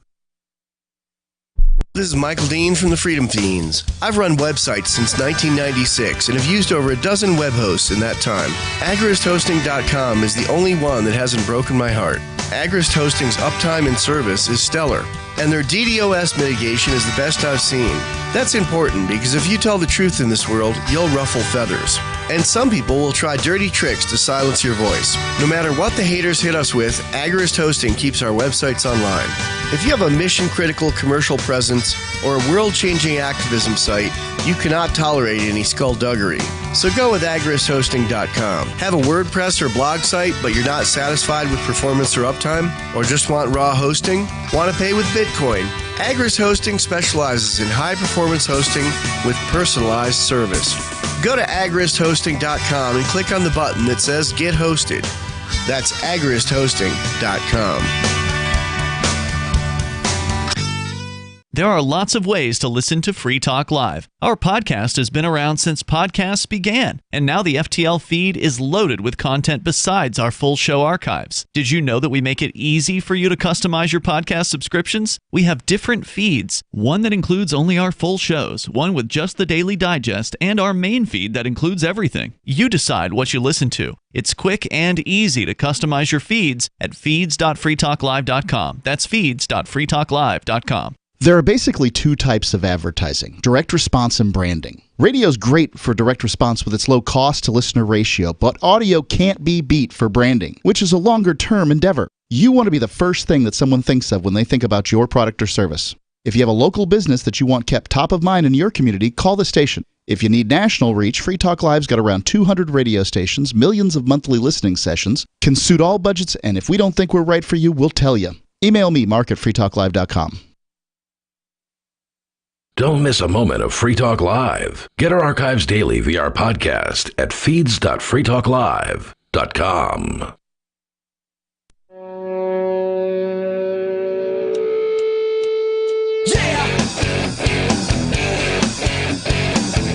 Free Talk Live, you can join the show. Talking about inflation and the various different things that happen as a result of that, like products being cut in their sizes, or people having a more tough time making their rent payments because, well, the payments that you're getting at your job don't go up, alongside inflation. You might get a raise eventually, but you don't get a raise every single month. And it doesn't catch you up with all the trillions of dollars in printing that they've been doing. Basically, your quality of life goes down. Mm-hmm. Exactly. So if you want to comment, the number is 603-283-6160. Tonight, it's Ian. Pigless Mountaineer. And Reverend Captain Kickass. Captain, you've got a story that I think we touched on the other day, but I don't know if we got into any detail on it. What is the paycheck-to-paycheck situation? From 3 days ago, Jamie Redmond writes... At news.bitcoin.com? Correct. They do good work there. U.S. inflation skyrockets. 64% of Americans now live paycheck to paycheck. And the S&P 500 chart shows, and I have to say this because it's the most metal thing you'll hear in, economics, the death cross is imminent. The death cross. I don't know what that means. Inflation continues to rear its ugly head in the lives of Americans as 64%. That's a lot. Of U.S. residents are living paycheck to paycheck. Equities. I presume that's 64% of those who are working? I assume so as well. I also assume if they're living paycheck to paycheck, it means no savings. Because there's a hell of a lot of people not working. Hold on. So there's a death cross imminent in what now? Stock S&P. market? Okay. So just a heads up to everyone out there. If you wanted to shift your finances, do it now. What does that mean? Okay, so death cross is it's a little complicated, but it's where so they're tracking the change in things and weighting it by giving it extra weight by how near the present it is, and at a certain point it shifts over, and that indicates it's about to crash. And it's partly a self-fulfilling prophecy because at that point, a lot of people will shift their finances. And correct me if I'm wrong. This death cross, as they say, it's a signal. It's a market signal, and generally it precedes something like the 2008 crash. Oh, okay. And that kind of a thing. When finances kind of all go to crap, the death cross shows up, right? And they call it that because that's what it means. It's the signal. They're like, oh crap. Well, it's all Putin's fault. Yeah, and if you can shift your finances now, then you can get ahead of the curve. And I gotta say, in a couple of days, the Federal Reserve is meeting, and then they're going to announce whether or not there's going to be a change in the base federal funds rate. And every time that they've been talking about it, they said we are absolutely going to increase that percentage rate. So, I mean, massive change is extremely likely in a couple of days. Like it's the 15th through the 16th that they're meeting this time. So that seems to be when everything's going to shift. That's probably going to, if not crash the housing market, put a lot of pressure on it.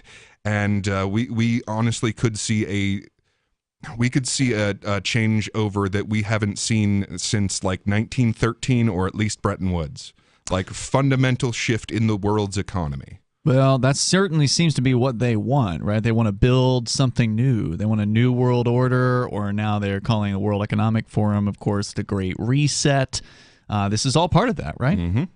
So we're going to get into the crypto order here that you want to talk about, but what else do we need to know about paycheck-to-paycheck living? Because it's pretty big numbers there, Captain. Well, they mentioned that the price of a barrel of oil was $130 as of this past Tuesday. Yep. But inflation is wreaking havoc on the wallets of ordinary American citizens, and rising gas prices are not the only worries. Data shows that 64% of U.S. residents are living paycheck to paycheck and are barely getting by. Wages have jumped by 5.1%. It's still less than the pace of the inflation that has gone over 7% in recent times. In fact, last month, the U.S. Labor Department's Consumer Price Index climbed the fastest rate it has in 40 years. There's been a rise in Americans living paycheck to paycheck as the number of citizens operating in this fashion jumped 3% higher than the year prior, according to Lending Club reports. They've got a tweet here from Kim.com that says, the average gasoline price and the cost of food in the U.S. are at an all-time high, and inflation will pop the biggest economic bubble that has ever existed. The U.S. stock market has been on life support for years, with more Fed-printed trillions required every year to keep it alive. Yeah, he's bringing up a good point there. They admittedly, during the COVID situation, were buying stocks. The Federal Reserve was printing money and buying stocks with it in order to keep the stock market looking way healthier than it actually was. And then they tapered that off. That was their word for it. And they did actually taper it off to stop buying, to stop increasing it. So it's not getting any higher. It's not getting any lower. They stopped that on the 4th of this month. Really? Yeah. So, and officially, I mean, Powell, the Federal Reserve Chair, is saying, no, we are not going to make any additional purchases. We are not bailing it out this time. So, I mean, what it looks like is they're not making these purchases, and they're going to increase the interest rate. So buckle up. Do you guys remember some time ago now, I guess, the bump in the lumber prices? Oh, yeah. Yeah. So, and these were early signs of, what's coming, what's going to continue to happen. Because a lot of people were working on their house during COVID. Yeah. They're like, oh, well, if I'm going to spend all this time at home, I might as well do some stuff around the house. Sure. Right? Bust out my power tools and all that kind of thing. So recently recorded statistics clearly show U.S. citizens are paying a lot more for nearly everything they buy. On March 9th, a couple New York Times authors quoted a number of Americans saying the prices of used cars, apartments, steak, bacon, chicken, bread, heating oil, gasoline, vegetables, toilet paper, paper towels, diapers, and lumber have all become unbearable. A car battery costs almost 2 times as much, one individual surveyed said. Bacon is as expensive as filet mignon used to be. Wow. Another person at the NYT remarked. This is not just a used car phenomenon, because we've been talking about the price of used cars, the chip shortage. They're blaming the chip shortage. It's like, well, okay, but like that's not, that's not the reason used car prices are going through the roof. It's because there's more dollars in the market. Well, and you mentioned the building material shortage that we had. Now, part of that was legitimately we were having some supply chain issues, what with shutting down the planet. Right. Part of that was being manipulated. But we are seeing both of those happen with all of the commodities. Like every raw material is going to be facing both manipulation because we're shutting down all of the banking system, so you can't move anything around. And we still haven't fixed the supply chain shortages. That's right. Yeah, that's basically the summary of it. This goes into some pretty heady stuff about the S&P and the death cross. The main bit of it is that the death cross is not a good signal, and many believe it's a sign of the economy facing a longer-term downtrend. Yeah, I mean, if I guess if you can figure out which companies are about to be bailed out by the government, put your stocks into that. But personally, if I had any stocks, I'd be pulling them now. And doing cryptocurrency? Yeah, well, actually, I'd gold? wait on that one too, because like when the stock market crashes, You think crypto's going to go down? I don't know. Like recently, we've seen the crypto prices decoupling from the stock market, which is Good. a beautiful thing. It's about to see. time. So, I mean, there's still probably going to be a lot of downward pressure on the crypto prices, at least in the first steps of the stock market going way down.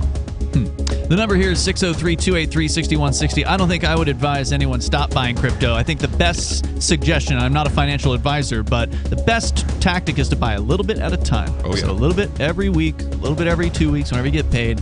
Whatever you can afford to lose, which is probably less than you could a year ago, put it into crypto. More coming up.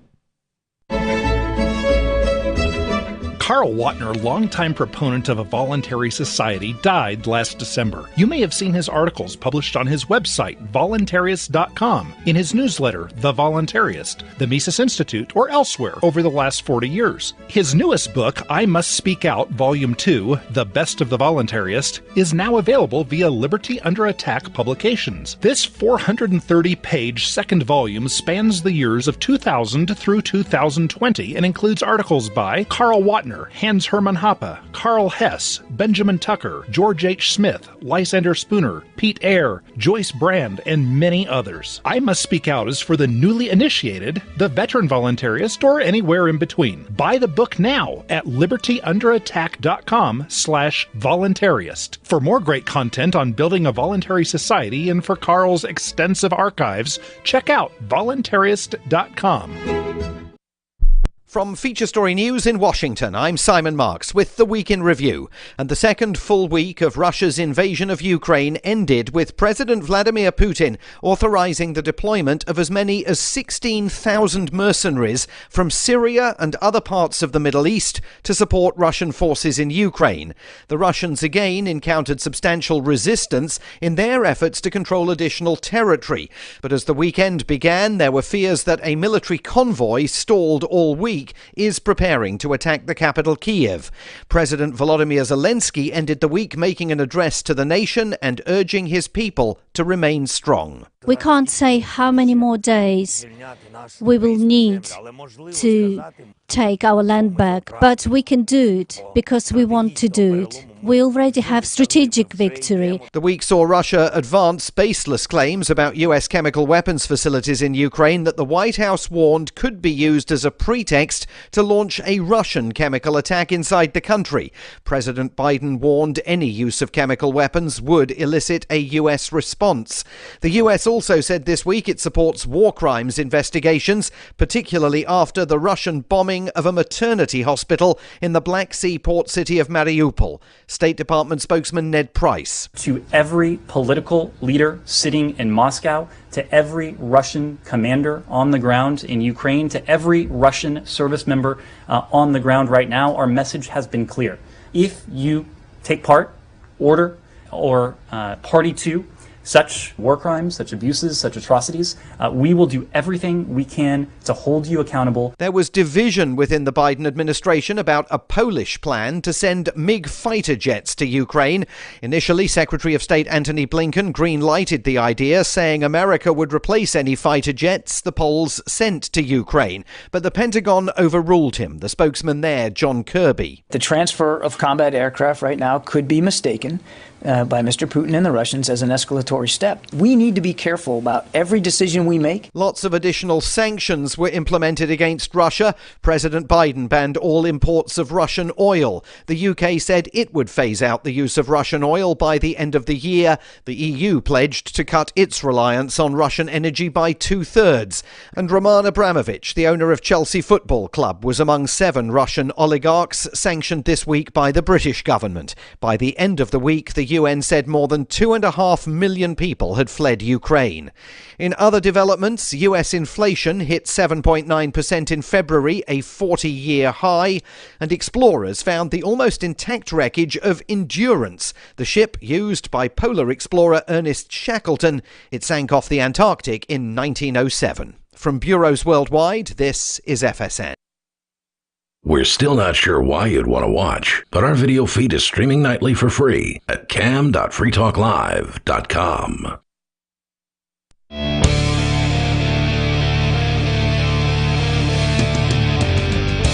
Free Talk Live. Phones open. You can join us here. The number is 603-283-6160. That's 603-283-6160. In the studio, it's Ian, People's Mountaineer, and some guy who's not living paycheck to paycheck. Want to say thank you to Alex, who is a Free Talk Live supporter of the AMPS program. It's a Patreon that you can join over at amps.freetalklive.com. Thank you, Alex, for being a gold level subscriber, meaning Alex is doing at least $10 a month over at amps.freetalklive.com. You get some cool perks, you get some benefits. If you do that, it's amps.freetalklive.com. Again, thanks, Alex, for that. You can help us advertise, markets, promote, and support Free Talk Live at amps.freetalklive.com. Peakless, you wanted to talk about this Biden memo, this executive order that came out this week, I think it was. That it was touted in the media weeks ago. It was like a month ago they were saying, soon Biden will issue an executive order. He will make an announcement about cryptocurrency. Dun, and it dun, was dun. all this fear. And is it what is it? What did it say? It's been fascinating to watch it. Sorry. Before you get into it, because I know where you're going, I just want to say that politics are now taking lessons, like from Hollywood, right? When they drop the teaser, right? Like Biden is coming up, coming this fall. Biden will make an announcement. Like, okay, what is Biden going to do to your crypto? Find out this summer. How do you keep a moron in suspense? Well, they do say that politics is Hollywood for ugly people. That's an old statement. I thought that was radio's. Or, Hollywood is politics for pretty people. It's a face for radio. That's what I have. The difference being that Hollywood doesn't force their movies on you. So I don't know if you could call it politics. Sure, but they do make it illegal to compete with them, so, Well, not in Russia now. Apparently, according to IGN.com, Russia is now reportedly legalizing piracy of games, movies, and more. Awesome. This is after their countries have been cut off by, like, Nintendo and Sony and whatever other Netflix, I think, was another one. Yeah, so all of Netflix stuff is going to be torrenting.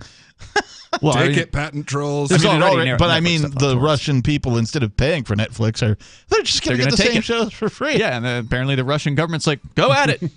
Nice. So anyway, cryptocurrency, this order. So they announced that they were going to do this, and then they announced it's going to be this week. This week he's going to sign it. And one of the interesting things for that, as soon as they announced it was going to be this week, all of the privacy coins, especially Monero, shot through the roof. Really? Because everyone's like, oh no, if they're going to do it this week, I mean, what are they going to do? What's going to become illegal? Mm-hmm. Well, if I have privacy coin, then it won't matter if they made something illegal. I'll still be able to operate. So those shot through the roof. Then Janet Yellen, the Secretary of the Treasury, accidentally maybe it was accidentally, probably accidentally posted her response to his executive order. And you could tell from her response, it's like, oh, so this executive order is not going to be some scary thing where they're immediately implementing anything at all. No. So as soon as that went through, so the privacy coins start to crash, but the entire market starts going up. I have to know, was Janet Yellen's posted response in all caps? Because she's yelling. And because she's an old boomer. Yeah, so this was basically, as I understood the reporting on it, I didn't read the thing, but the reporting on it is basically Biden told the various different federal agencies, all right, you guys, start looking into this cryptocurrency thing. Yeah, it was a bizarre thing to read on. Like they haven't been already. I mean, we all know that the government has been keeping its eye on a whole bunch of crypto-related stuff, mainly because they don't understand it. And then somebody was like, you can use it to move, illegal things. They were like, oh, we better keep an eye on this. I mean, apparently it says it calls on federal agencies to take a unified approach to regulation. So that might be one different thing. It's like, all right, you guys need to work together. Right, because the federal government taking a unified approach is not what they try to do anyway? Well, they haven't been when it comes to crypto, right? Like, doesn't the IRS define it as a commodity, but FinCEN thinks it's a currency? That's fair. They have been fighting over, like, no, this is my jurisdiction. No, this is my jurisdiction. Now, honestly, what the thing says is this agency, this agency, this agency, this agency, which is why it takes forever to read the thing. I want each of you to get back to me in 6 months with a full report of what we can possibly do about this. Now, and my first thought at this is like, my maniacal laugh. This isn't an executive order. This is an executive internal memo. But then it dawned on me, oh, I see what he's doing here. So, I mean, honestly, they can't do anything to stop crypto. They haven't figured it out. They won't figure it out because there isn't one. But what they can do is slow it down. So what he did is he announced, I'm going to do something. Be afraid. I'm not going to tell you. Well, and see, that's the thing. As soon as we know what the rules are, it doesn't even matter how draconian they are. It's going to get a lot of people who are holding them back on the sidelines to go, okay, now I'm ready to get in because I know what to do. I know what won't land me in jail or get me in trouble with the IRS. So no matter how bad the laws are, as soon as we know what they are, people are going to rush in. So if he was actually stating, oh, bad time, killing it. Oh, sorry, you're saying? So I'm trying. So as soon as we have any set of rules, no matter how terrible they are, a whole bunch of capital that's just waiting for this to pounce is going to go, okay, now I know exactly what I need to do, whether to build this in the United States or somewhere else, exactly how to structure this. Let me just tell you, build it somewhere else. I mean, if you're going to be a cryptocurrency innovator, you cannot be in the United States and have any feeling or any semblance of security at this point. Absolutely. Yeah, fact. I mean, find a country that is in favor of cryptocurrency. El Salvador? El Salvador is one. Weirdly enough, Vietnam has been, like, they started out being extremely against it, and they have just had to come around. I saw a headline that I think it was Panama put forward a piece of legislation to make Bitcoin legal tender there. Nice. So they may be following in the footsteps of El Salvador. Awesome. I know there's a town in Switzerland that turned it into like a local a local recognized currency. Let's see, Seychelles, a little island nation of Africa. They've been very, very good with cryptocurrency. I know there's a couple of exchanges that base out of there. Moved there, yeah. Any of the Singapore, Hong Kong, Dubai, any of the like really like focused on economic freedoms, even though they tend not to have the most political freedoms, are all good places to go. I mean, the worst place, of course, obviously, is New York City. Like, oh yeah, New York's the only ones that's been okay. Here's what you have to do. That's not including crypto, right? But I mean, that's going to be, of course, the worst of it. But that's pretty much going to be the model for how difficult they're going to make it in America. And the point of cryptocurrency is that it is global. It is not any countries. So there's no point in founding this where the United States can move in with guns and tell you to give up your crypto or your business. The thing I like the most about that scenario is that being that it's international, you get around all of the terrestrial-based legislature, no matter what country, right? So a simple, retiree's got his life savings in cash in his suitcase, and he's trying to cross the border to, wherever he's going to retire to, somewhere in Mexico. And, he gets all his cash confiscated. Well, that risk is gone because, I could have $1 bazillion in my cryptocurrency wallet and nothing in my pocket and wander into some other country. Yeah, I can store gold bars in my brain. It's a weird thing, but it's true. That is the world we live in now. True. So the other thing is that there are people who believe that in Canada, at least, the government was successful in shutting down some cryptocurrencies. False. Totally false. It's not even the right headline. What they were able to do is to give just a couple of wallet addresses, which are infinitely reproducible. You can produce as many wallet addresses. Anyway, they got them to cease transactions to a couple of those addresses. And they got centralized companies to do that. They can't stop the other, non-centralized wallets or the decentralized ones out there. The ones where you control your own keys. Easily bypassable. We got more on the way. Hear about this. It's Free Talk Live. We have some good news. The indictments against Ross Ulbricht in the District of Maryland were dismissed with prejudice, meaning they can never be refiled. This is especially good because those indictments contain the only charge ever made that Ross engaged in murder for hire. This was a serious allegation that Ross Ulbricht denies. It was never prosecuted or ruled on by a jury, but was trumpeted by the federal government and the media as if it were proven fact. The Maryland court held these indictments for almost 5 years, poisoning Ross's case and leaving him under a cloud of unproven allegations.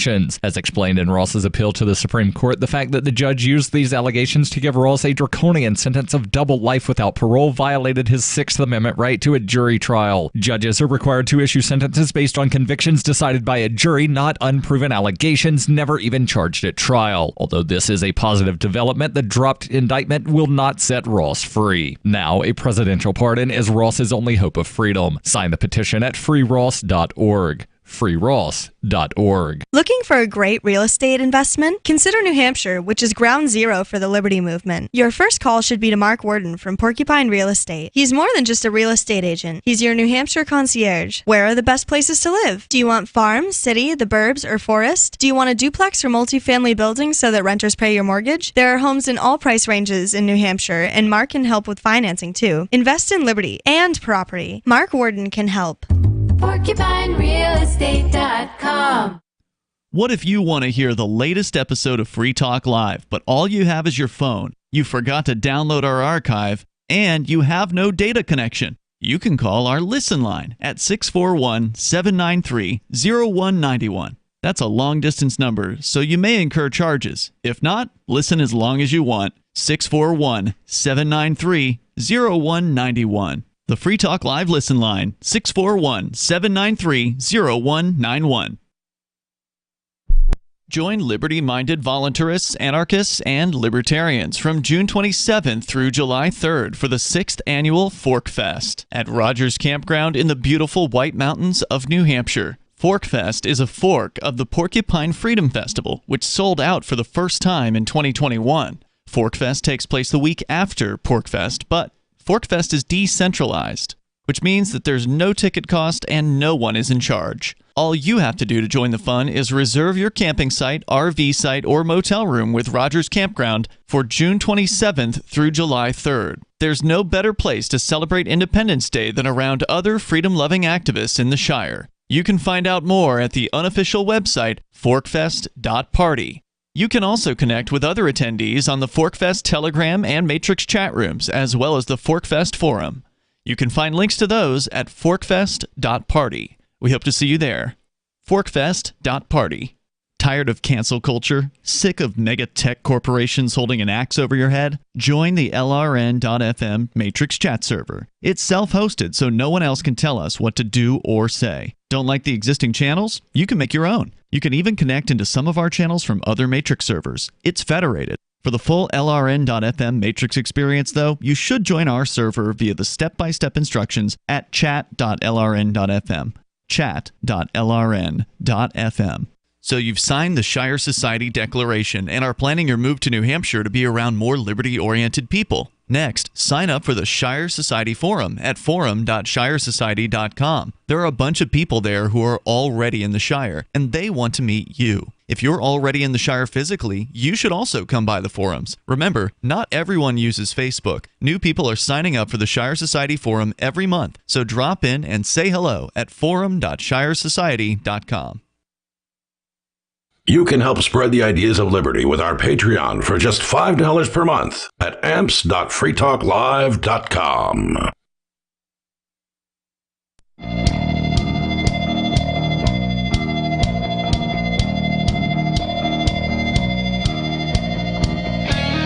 Free Talk Live. You can join us here, live Saturday show. The number 603-283-6160. That's 603-283-6160. In the studio, it's Ian, the Eagles Mountaineer, and the Reverend Captain Kickass. We're talking about some economic-related stuff here. The latest from the federal government gang in regards to cryptocurrency regulation. Biden has signed an executive order that got so much coverage prior to even coming out. I mean, for weeks, it kept the mainstream media and the crypto media, the crypto news coverage sites.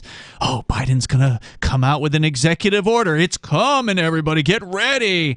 And basically, it boils down to, okay, everybody, federal government people, we need to do more research, and you need to come up with reports. You've got 6 months, and tell me what we can do. Yeah, this is kind of an ultimate no news is good news because, like, number one, he's announced we're not just straight up cracking down on this without thinking about it, without making a very big specific plan. That's true. That's part of the admission. Like, and that's a big part. Like, number one, they're not just straight up trying to, like, okay, no one in America is allowed to mine this or anything like that. And number two, they're admitting their ignorance on this, which is kind of nice for a politician to see. It would be difficult for them to ban cryptocurrency in the United States. I'm not saying they won't try, but I mean, I think it would be overturned in the courts because ultimately you're looking at a free speech issue. Programming is just speech. Somebody, Satoshi Nakamoto, wrote those words. And and if they try and reverse that decision, they're starting a fight with Microsoft, which I would not recommend starting a legal battle with government Microsoft. Versus Microsoft. Government wins. Yeah, and some of the people that's a rough one, man. I mean, Microsoft has a lot of connections. They have connections. all the guns, man. Yeah, but Microsoft has a lot of connections, a lot of money, and my bet, a lot of blackmail. I mean, we're talking, Jeffrey Epstein connected people here. True. Bill Gates did hang out with that guy. Oh, yeah. And Bill Gates is, very much against cryptocurrency. He's said, anyone who isn't Elon Musk really got to be careful with this stuff.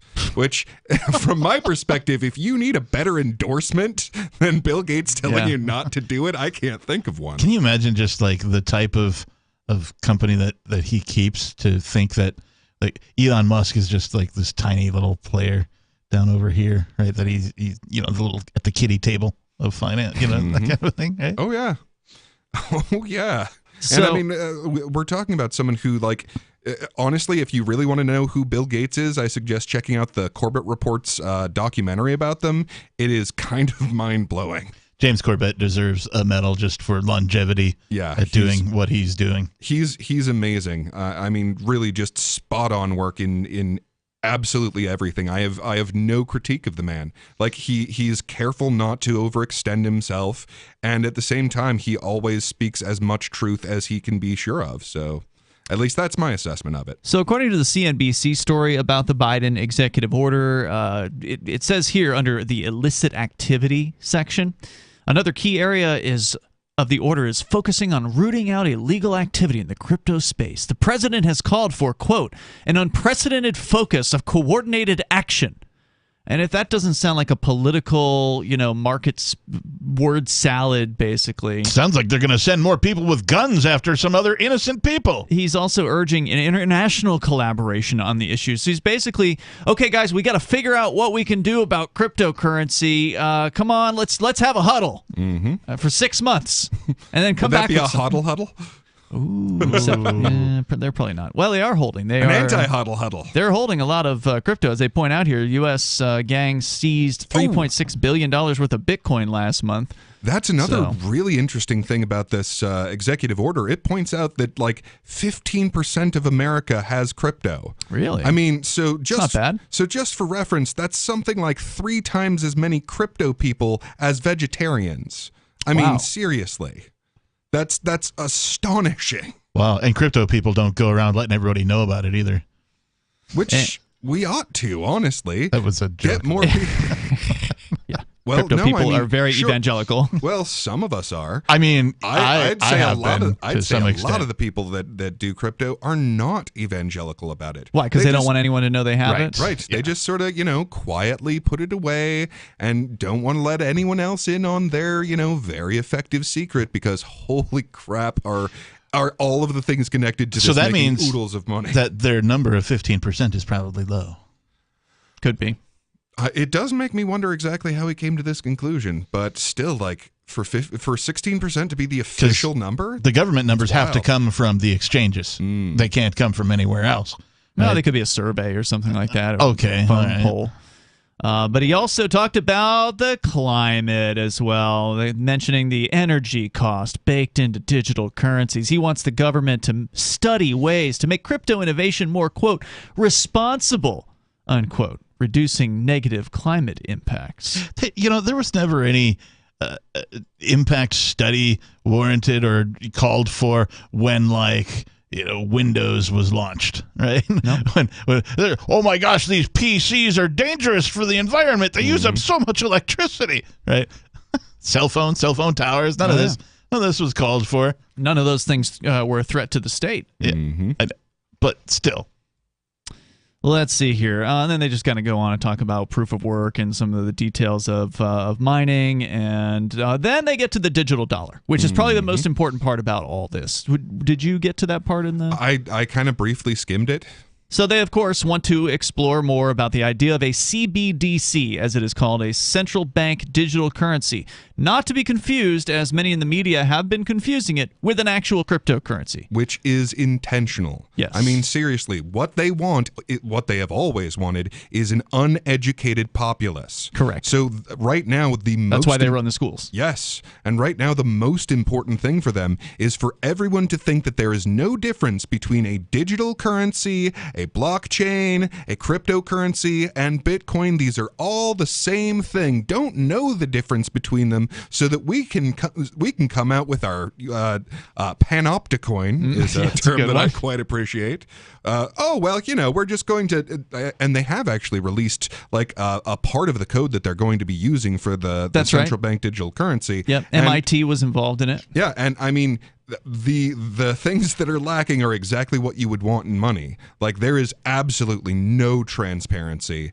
There is no way that you can keep any record of anything that they do. If they change the record, it's gone. It's because they have a centralized database that they can completely control, and if they want to completely delete the funds in quote-unquote your central bank wallet, they're just going to be gone. While at the same time, they have absolutely perfect records of everything and every transaction that everyone will make in a central bank digital currency. Yeah, it's super creepy. It's definitely... I mean, they're not saying yet they're going to do it, but they're telegraphing that they're serious about it. Biden, according to the story at CNBC, isn't saying whether the U.S. should launch its own digital currency, but he is calling on the government to place, quote, urgency, unquote, on research and development of a potential CBDC. And again, we know that the Federal Reserve has already been doing this. They've already been doing research. They've already got some code put in place, and they released a long-awaited report recently about the pros and cons of that money, but did not take a position yet on whether it thinks the U.S. should have one. So it's still sitting out in limbo right now, although it seems like it's going to benefit the federal government to do this. The bankers are not happy about it, so they're pushing against it. Captain, you made a point that the politicians themselves may have difficulty with, money laundering and such that they might want to do, campaign contributions under this. So there are some inside the system things that are pushing against the idea of a CBDC in the United States. So I wouldn't say it's a done deal at this point, but it's hard to believe that it won't happen. It's hard to believe that they will say, nah, we're just going to keep things as is. Oh, I'd bet my bottom Satoshi that it's going to happen. I think that what they're probably going to do is they're going to do all of the above. They're going to do the CBDC, and they're going to keep the cash so all the dirty politicians can keep doing their dirty things, but they're going to get the welfare recipients on CBDC. They're going to tell people, all right, stimulus checks are coming out, or UBI, Universal Basic Income, and if you want it, you're going to have the government wallet. You want your IRS tax refund? You're going to have the government wallet, because we're not sending checks anymore. Checks are done. We're not doing those cards. EBT, no more cards. You're going to have the government CBDC wallet, and then they're in total control over where you can spend it, what you can spend it on, and they can take it away from you in a moment's notice. You guys remember that TV show, Mr. Robot? Yeah, it was a great show. Christian Slater, and I can't remember the kid's name. He went on to do, he was the Freddie Mercury in the Queen movie. Rami Malek, is his name. They had something in that show called E-Coin. E-Coin. Right, which stands for Evil Coin. That's right. And made by Evil Corp. Yeah, made by Evil Corp. But, I mean, this is what governments are going to create. They're going to create Evil Coin, and it is going to be evil. Yeah, and we saw in Canada what they will do with this power. They will shut down everyone's ability to live.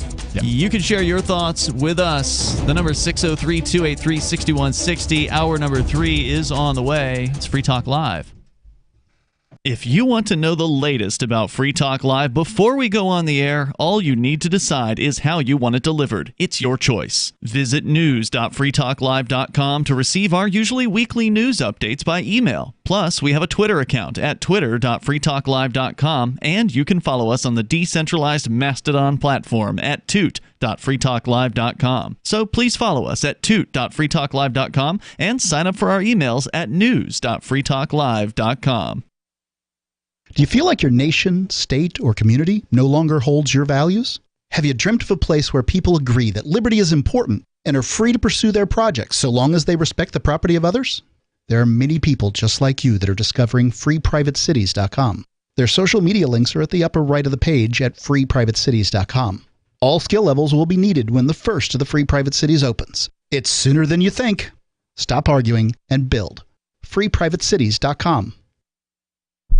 The new 4th edition of Healing Our World, The Compassion of Libertarianism, will take your understanding of liberty to a deeper level and has over 1,300 updated references, new cartoons, and a foreword by Dr. Ron Paul. With discounts for multiple book purchases, the 4th edition of Healing Our World is a great gift for the liberals, pragmatists, environmentalists, and Christians in your life who think libertarianism is cold-hearted. Get yours today at healing.freetalklive.com and use promo code FTL for a $5 discount. There are lots of ways to listen to Free Talk Live. Our podcast has been around since podcasts began, and now the FTL feed is loaded with content besides our full show archives. Did you know that we make it easy for you to customize your podcast subscriptions? We have different feeds, one that includes only our full shows, one with just the Daily Digest, and our main feed that includes everything. You decide what you listen to. It's quick and easy to customize your feeds at feeds.freetalklive.com. That's feeds.freetalklive.com.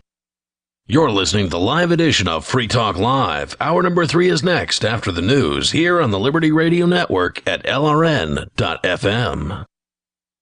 From Feature Story News in Washington, I'm Simon Marks with the Week in Review. And the second full week of Russia's invasion of Ukraine ended with President Vladimir Putin authorizing the deployment of as many as 16,000 mercenaries from Syria and other parts of the Middle East to support Russian forces in Ukraine.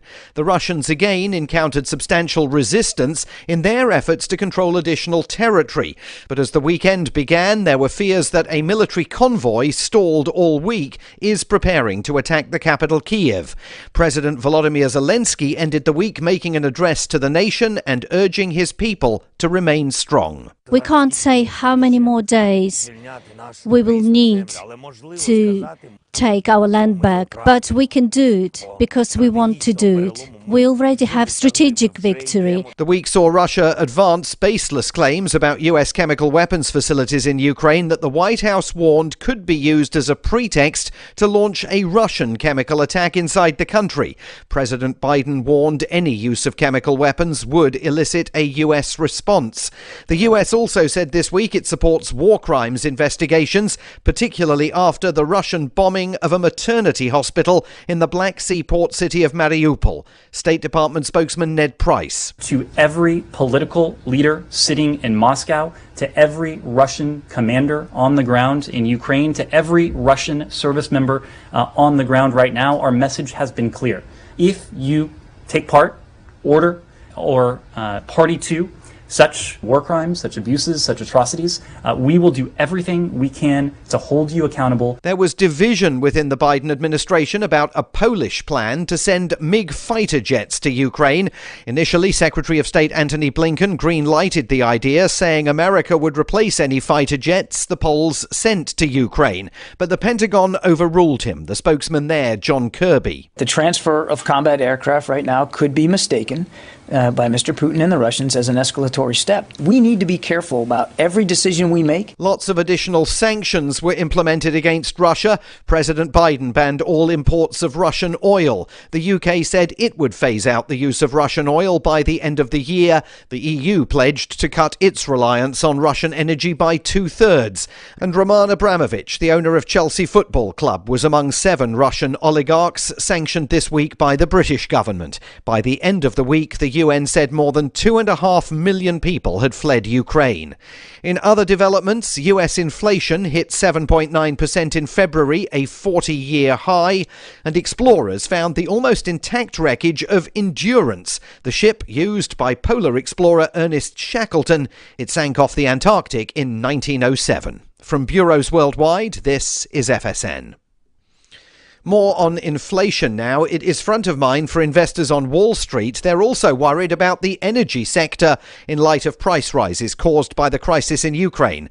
With the preview from FSN's business desk in New York, here's Will Denzelo. US stocks have been on a wild ride in recent weeks as traders continue to assess the impact Russia's invasion on Ukraine and subsequent sanctions will have on the global economy. But the Federal Reserve's two-day meeting that wraps on Wednesday will also be of keen interest on Wall Street. Traders have priced in a 100% likelihood that the Fed will begin to raise interest rates in a bid to curb inflation that's up at 40-year highs. The only question for investors is how aggressively the central bank will act. Also out this week is retail sales data. Consumer spending is the biggest driver of the US economy, so this figure is always of keen interest for traders. We learnt on Friday that the White House has held a briefing with 30 TikTok influencers about events in Ukraine. From FSN's bureau in Silicon Valley, Ara Spitzer with that story. White House Press Secretary Jen Psaki and other U.S. staffers briefed the TikTok influencers about issues including the U.S.'s strategic goals in the region and how Washington would react to the Russian use of nuclear weapons. With both pro-Russian and pro-Ukrainian views widely circulating on the social media platform, the event was an indication of how much power the most popular TikTok personalities wield. The video sharing platform, which is owned by the Chinese company ByteDance, is used by more than 1 billion people and is especially popular with younger users. Ira Spitzer, San Francisco. In the coming week, we are braced to continue covering whatever happens in the Ukraine crisis from multiple datelines around the world, here and on leading broadcast TV and radio networks everywhere. And that is the Week in Review from Feature Story News. Simon Marks reporting. Hailing it as the industry's most innovative product to date, global cosmetics brand Maybelline released its long-awaited Ideal Woman rubber mask this week, a thick latex facial covering worn over the head in lieu of makeup. By simply yanking it over your face, you can instantly achieve a fresh look that conforms to Western ideals of beauty. Essentially, you can just roll out of bed, stretch the latex urethane rubber beauty mask over your natural face, and boom, you're ready to start your day. Forget concealer, powder, blush, or mascara. Now you can achieve a look that adheres to the conventional standard of feminine perfection in seconds. It's incredible. You immediately see the difference. The very first time I tried it on, my pores were minimized, my skin tone was more even, and all of the idiosyncratic little wrinkles, physical imperfections, and tiny irregularities that make my face unique were erased. I don't spend a lot of time on makeup anyway, but now all I need to do is yank this thing over my head, and that's it. I'm conventionally attractive. I mean, this gives me so much more time to find an outfit that makes my body look thin and socially acceptable. This is the Onion News Network.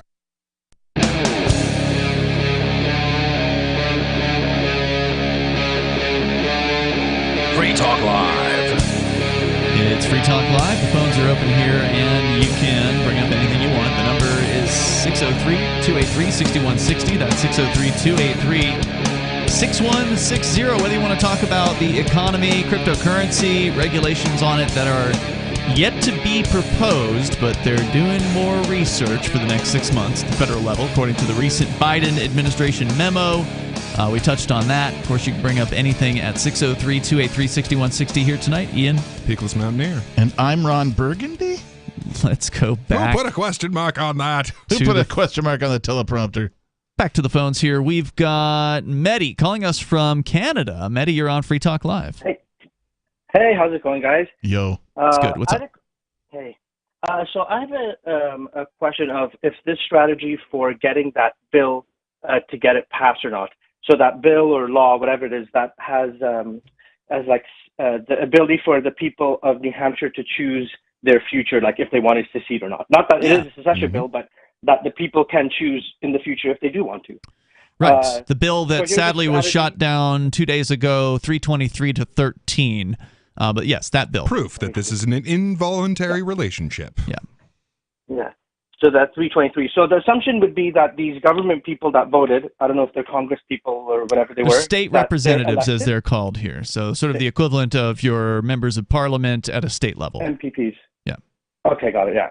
So then, and that these people are voted on that voted are on a geographical area. You know, like they have, they represent a geographical area. Yes. Okay, so it would be 4 steps basically. 1, get the names of those people that were against 323, map out their districts, and then move people there. The people that are, say, wanting to come to New Hampshire. Well, it's basically everywhere, so you really don't have to map out the districts. I mean, with 323, it's pretty much everywhere. And besides, I would never ask somebody to move to a political district simply to run for state rep, just because it's such a an uninfluential position. You get paid $100 a year. I don't know if the caller's ever been to New Hampshire, but he has actually. He's been to PorcFest. Okay, I recognize him. It's a small state. It's really not that big. Yeah, so basically the moving for this purpose doesn't really make any economic sense, but getting people who care about independence to run and challenge the 323, I absolutely support that. Okay, got it. I mean, I didn't mean to shoot down all your ideas. Did you have something else that you wanted to No, you did. share? I mean, people are moving here anyway. And libertarians don't tend to like to be told what to do, right? So as with we've told our listeners for years about the Free State Project and the migration of liberty activists, libertarians. That's the reason why all of us are here in the studio together. We wouldn't have known each other if it weren't for that. We all came from different places. Go ahead. Yes. So I was looking for a strategy, like what are strategies that would be able to get this bill end up being passed? But yeah, I think the best strategy is you got to replace these oldsters and these status in the state reps. They got to go. I mean, a lot of these people are never going to change their minds. If we can change their minds, that's great, and I think that is a strategy. For instance, next time around, and there will be a next time. Presuming the 13 people who voted for New Hampshire exit do not lose their elections, and that's the important question is, will these people lose their re-election bids? Because the people who didn't vote for this, who agree with secession, because I don't know how many of them there are, but there are state reps who are libertarian types who are with us on the issue, but refused to actually stand up and be counted on this matter because they're afraid of getting reelected. They're afraid of what voters will think. So if Mike Sylvia and Matt Santanastasso and the rest of them, the other 11 that voted for this, if they win re-election, well, then that is evidence that this is not a career killer.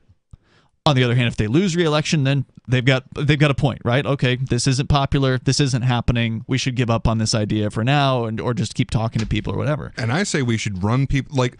In those cases where we had representatives that said, I am going to vote for this, and then voted against it, those happened. Yeah, those I think are the places where we need to run people against them, because we know that liberty people can get elected in those areas. There is a thirst for liberty representatives in that place, and these people are not doing their job. They don't have the integrity to represent people who love freedom.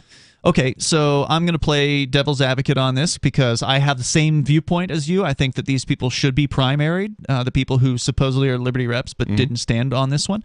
And the people who counteracted me on that today were saying, but they're still liberty reps. They're still good on 99% of the issues. Why would you want to spend Because I want someone who's good on 100%. I mean, we know that a liberty representative can get elected in this region. But what if they lied? What if they're the type of politician who wasn't honest with the people in order to get elected there? What if they pretended to be a standard issue Republican in order to get elected? I have difficulty believing that scenario is realistic. All I have to say is that if your election lasts more than 4 hours, see a physician. Yeah, and so if they ran on being a statist and got elected and then did liberty things, then they would have no motivation to not do this liberty thing. I mean, in that hypothetical and frankly unrealistic scenario, also if that region does not want to be represented by someone who loves liberty, then okay, let's focus somewhere else.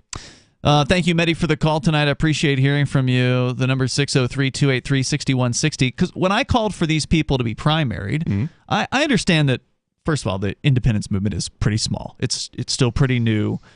We don't have thousands of connected supporters. There may be thousands of people who agree with the idea, but we don't know who they are. They're not on an email list. They're not all on the same forum. Nor should They're not talking with one another. So we don't have enough people to challenge all 323. Right. We also can't likely encourage someone to move somewhere. So like one of the worst reps is a guy named Brody Deshays. He's the guy who spoke on the floor yesterday. He spoke for the longest against independence and tried to scare and intimidate the other state reps into going with him, and they did.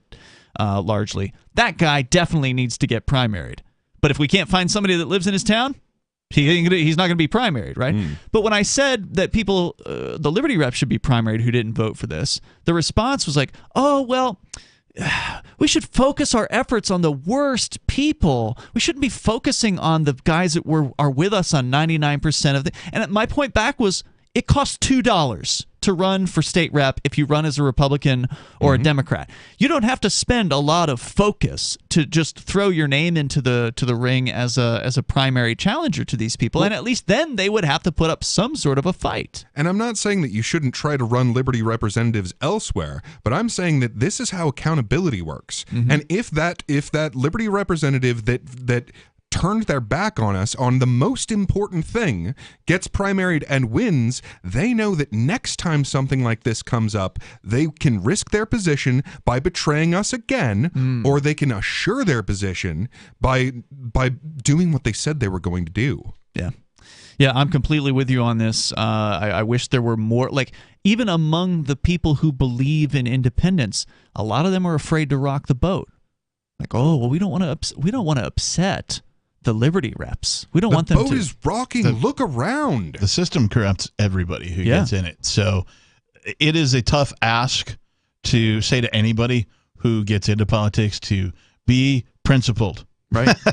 That's just a tough ask, because the system itself it's based in evil. It's not based in anything good. Well, and that's why you have to hold them to account by the ways that you can. And one of those ways is running someone else who might be more principled than them in the places where people want liberty. I think the solution, I said it before you were here, I think the solution is non-compliance by many individuals simultaneously. Sure. That is the solution. Yeah, no, I'm with you there, but ultimately, how do we make that happen? I know you don't play in the political system, Captain, and I respect it. But in this case, this part of the solution is helping change people's minds. And the reason why this bill was put forward wasn't because we thought it was going to win. Sure. It was to get a conversation started, to get maybe some news coverage, which, by the way, a lot of coverage has been happening after the fact. In those respects. There's been a lot of coverage after the fact. The AP picked up the story, and that's been picked up by the Boston Globe and U.S. News and World Report and ABC News and elsewhere. Newsweek even had their own story that they did. And they're quoting some of the things that some of these Liberty guys said on the floor of the State House. So just getting some of these memes out there, getting some of the concepts out there. We got to get people to think about these ideas about getting out of the United States before the thing blows up on us. More coming up. Are you tired of your taxes funding endless occupations around the world? Antiwar.com is run by people who understand that wars abroad become wars at home, wars on our freedoms. Antiwar.com is dedicated to bringing you the latest in news, views, interviews, and reviews from the top movers and shakers in the anti-occupation movement. Antiwar.com has it all, from thorough foreign policy analysis to interviews with whistleblowers who used to run the military-industrial complex. Anti-war, pro-free market. That's antiwar.com. When a lunar observatory detects a radio broadcast originating from Proxima Centauri, the nations of Earth discover their first contact with an alien race may also be their last. With the Proximans facing an extinction-level disaster, Earth must choose between sending a ship on a multi-year journey or allowing nature to take its course. Saving Proxima, a hard science fiction thriller by Travis S. Taylor and Les Johnson from BaneBooks.com. Is oral health important to you? If you don't like your own teeth, fresh breath, or kissing people, then by all means stop listening. Several years ago, I met Jessica Armand, founder and CEO of My Magic Mud, and I became passionate about the product that she created and never want to live without it. It's clinically proven to whiten teeth, but I find it does much more. They want you to love My Magic Mud as much as I do, so they're giving you a money-back guarantee plus 20% off. Go to mymagicmud.com and use coupon code FTL20 at checkout. mymagicmud.com, FTL20. Are you tired of governments murdering people around the world? Stop using their money. There is an alternative. Bitcoin is a stateless, free market, non-political currency. Bitcoin cannot be inflated or controlled by any government. By using their money, you're helping the state. Stop doing it. You have an incredible alternative available now. Learn it, use it, spread it. Get started with Bitcoin at bitcoin.com. That's bitcoin.com. Uncovering the secrets and exposing the lies. That's what the readers of freedomsphoenix.com get every day. freedomsphoenix.com, constantly providing the information, the real news about government policies, and the real relationship we all have with the coercive government. The real condition of the economy, innovations in technology, breakthroughs in energy, health, and computer science. Learn the truth well before it's admitted to in the lamestream media. The corporate media, nothing more than distributors of government propaganda, but now there's an alternative. freedomsphoenix.com. Constant news updates on the issues that affect your life in the most important ways. With liberty and property under constant attack, freedomsphoenix.com provides the understanding behind the propaganda, and it encourages the participation of its readers. Go to freedomsphoenix.com. That's freedoms with an S, phoenix.com. freedomsphoenix.com. The revolution between the ears has already happened. What if you want to hear the latest episode of Free Talk Live, but all you have is your phone, you forgot to download our archive, and you have no data connection? You can call our Listen line at 641-793-0191. That's a long-distance number, so you may incur charges. If not, listen as long as you want. 641-793-0191. The Free Talk Live Listen line, 641-793-0191.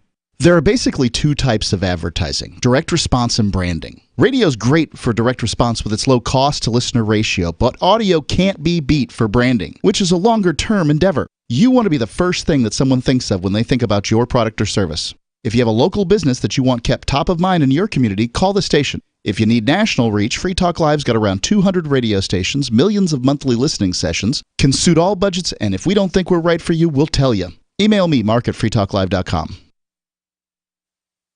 Yep, we still do email. Drop your email address in the entry box at freetalklive.com, and you'll be kept in the loop with Free Talk Live.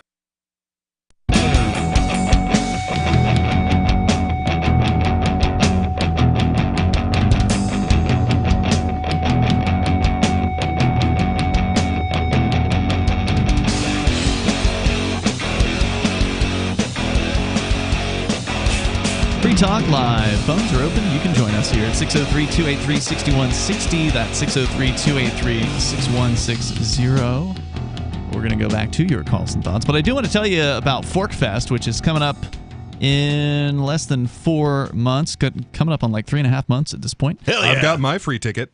Yeah, because there are no tickets. You just get yourself a campsite, an RV site, or a motel room with Rogers Campground June 27th through July 3rd, and come on up and enjoy a week in the beautiful White Mountains of New Hampshire with freedom-loving people, liberty activists who've moved here, some who have not yet moved here or considering moving here, and they want to get a feel for what it's like to be around people that actually care about freedom. Well, ForkFest is one of two great events that takes place in the summertime. It's actually the week after the Porcupine Freedom Festival, which last I heard last weekend was at 94% of a sellout. So Porcupine Freedom Festival does have tickets, and they are going to sell out because they sold out last year, and usually they don't start selling tickets until right around now. Yeah, historically, like now is about the time the early planners start getting their tickets. So for them to have sold out, last year and then also be 94% sold out this year means thankfully, freedom is a hot topic. Yep, a lot of people are moving to New Hampshire, a lot of people considering a move and are planning a move, so it's a great excuse to come on up here. Again, June 27th through July 3rd is Fork Fest. That's the decentralized alternative to the Porcupine Freedom Festival. It's a friendly alternative because not everybody can spend 2 weeks in the woods in New Hampshire, but if you've got 10 days, I would recommend you split it up among both of the festivals. Some people just do the weekend on Porkfest, and then they stay for the full week of Forkfest, and it's more laid back. Yeah, and I actually really like having, so you've got a chunk of time where it's really, really busy and everyone's there. Yep. And I also like having a chunk of time where, like, it's kind of calm and there's not so much going on that I'm missing 5 things by doing any particular one thing. So, I mean, whichever your preference is, we've got something for you. Indeed. Check out forkfest.party, and that is an unofficial website. Everything's unofficial at Forkfest. It's for creators, people that want to do a thing. You should bring that thing with you. If you want to cook, you should be the one that provides some food for people, because there's always hungry people, and it's probably a good plan to do that. If you want to play a game of poker, bring some chips, bring your table, and have at it. There's probably people that would want to join you in that effort. So just keep that in mind. And there are forums and chat rooms connected over at forkfest.party. That way you can kind of talk to other people and say, hey, what are you doing? Here's what I want to do. Or maybe somebody's already doing that and you don't need to bring the poker table. I don't know. I have no idea what's happening. But you can check it out for yourself at forkfest.party. I like to look at it as the Porcupine Freedom Festival is, hey, see what a bunch of other freedom lovers can put together. And then Forkfest is, hey, let's see what kind of Freedom Fest you can put together. Yeah, exactly. And one thing, just real quick to sort of touch on last segment. I mean, our plan for because he's like, okay, well, what's your plan for getting this passed? This is our plan. New Hampshire exit. Yeah, we're getting more people here who love liberty. Right. And I mean, we get so many people. I mean, this is what people do to check out New Hampshire to see, if they like the community up here, and then.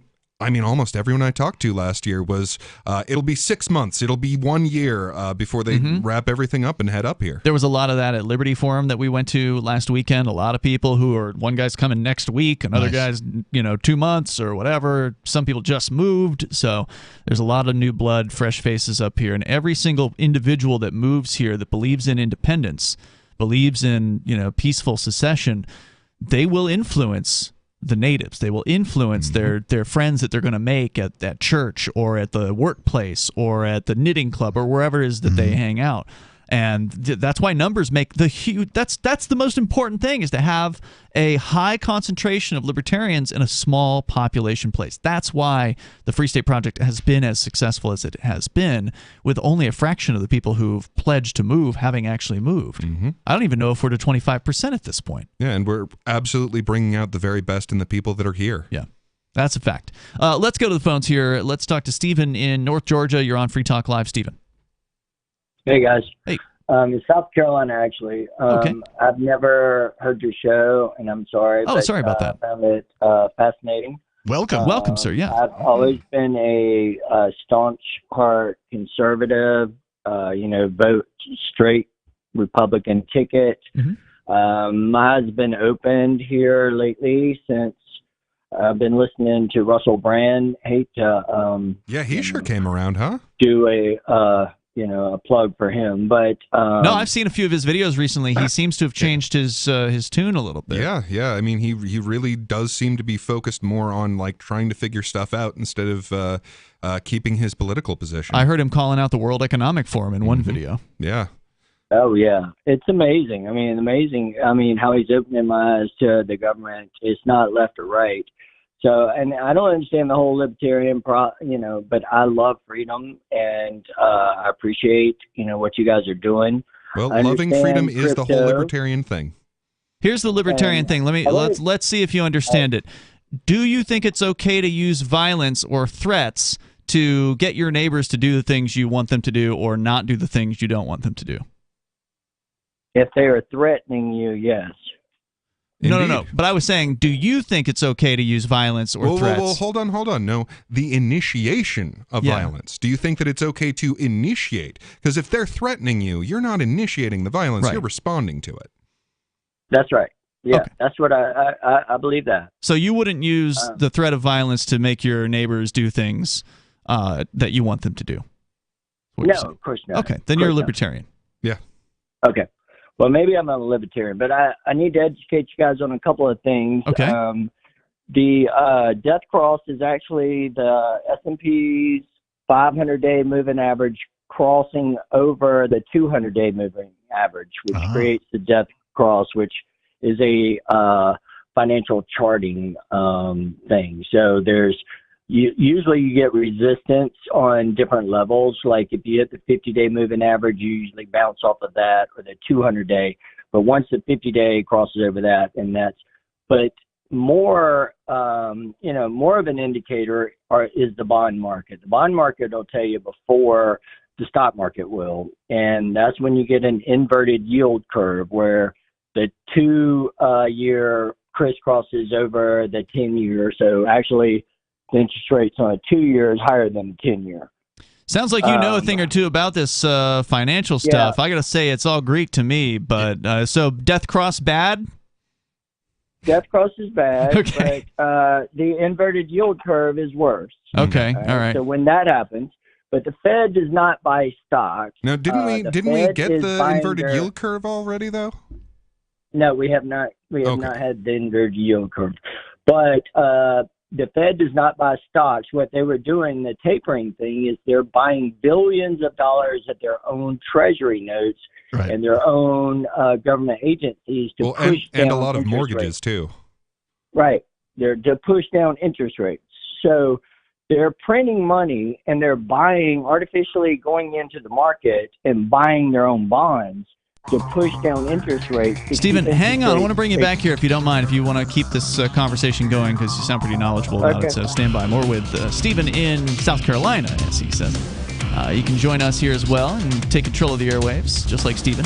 The number is 603-283-6160. That's 603-283-6160. This is Free Talk Live, and you, as always, can bring up whatever happens to be on your mind. Why did you move to the Shire? I moved here to the Shire because there's other people around who take liberty just as seriously as I do. I moved to the Shire because I saw videos of people challenging authority and thought that I could get support myself. It called to me, like, do this, right now. I wanted to be around people like me who got it, and once I got here, I knew there was nowhere else that I wanted to be. I've always wanted to change the world, so I moved to the Shire to join people who were actually working towards doing the same thing.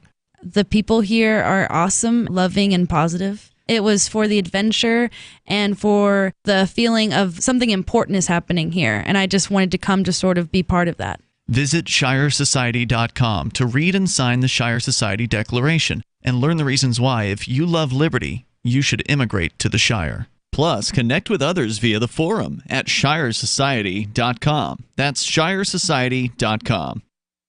From Feature Story News in Washington, I'm Simon Marks with the Week in Review. And the second full week of Russia's invasion of Ukraine ended with President Vladimir Putin authorizing the deployment of as many as 16,000 mercenaries from Syria and other parts of the Middle East to support Russian forces in Ukraine. The Russians again encountered substantial resistance in their efforts to control additional territory. But as the weekend began, there were fears that a military convoy stalled all week is preparing to attack the capital, Kiev. President Volodymyr Zelensky ended the week making an address to the nation and urging his people to remain strong. We can't say how many more days we will need to take our land back, but we can do it because we want to do it. We already have strategic victory. The week saw Russia advance baseless claims about U.S. chemical weapons facilities in Ukraine that the White House warned could be used as a pretext to launch a Russian chemical attack inside the country. President Biden warned any use of chemical weapons would elicit a U.S. response. The U.S. also said this week it supports war crimes investigations, particularly after the Russian bombing of a maternity hospital in the Black Sea port city of Mariupol. State Department spokesman Ned Price. To every political leader sitting in Moscow, to every Russian commander on the ground in Ukraine, to every Russian service member on the ground right now, our message has been clear. If you take part, order, or party to such war crimes, such abuses, such atrocities, we will do everything we can to hold you accountable. There was division within the Biden administration about a Polish plan to send MiG fighter jets to Ukraine.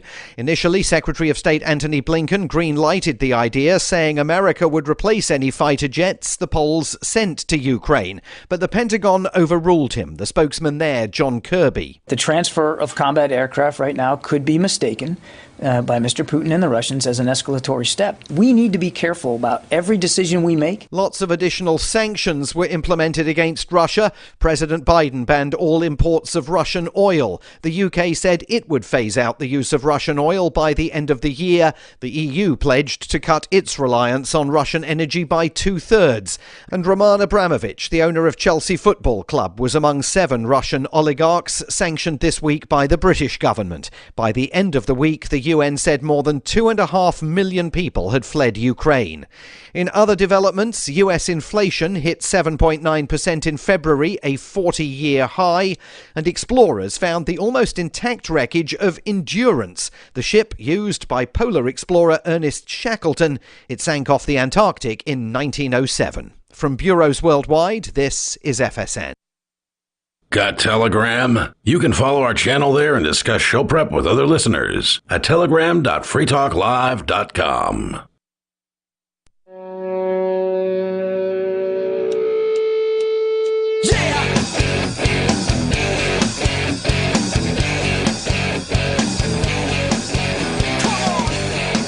It is Free Talk Live, and you can join us here. The number is 603-283-6160.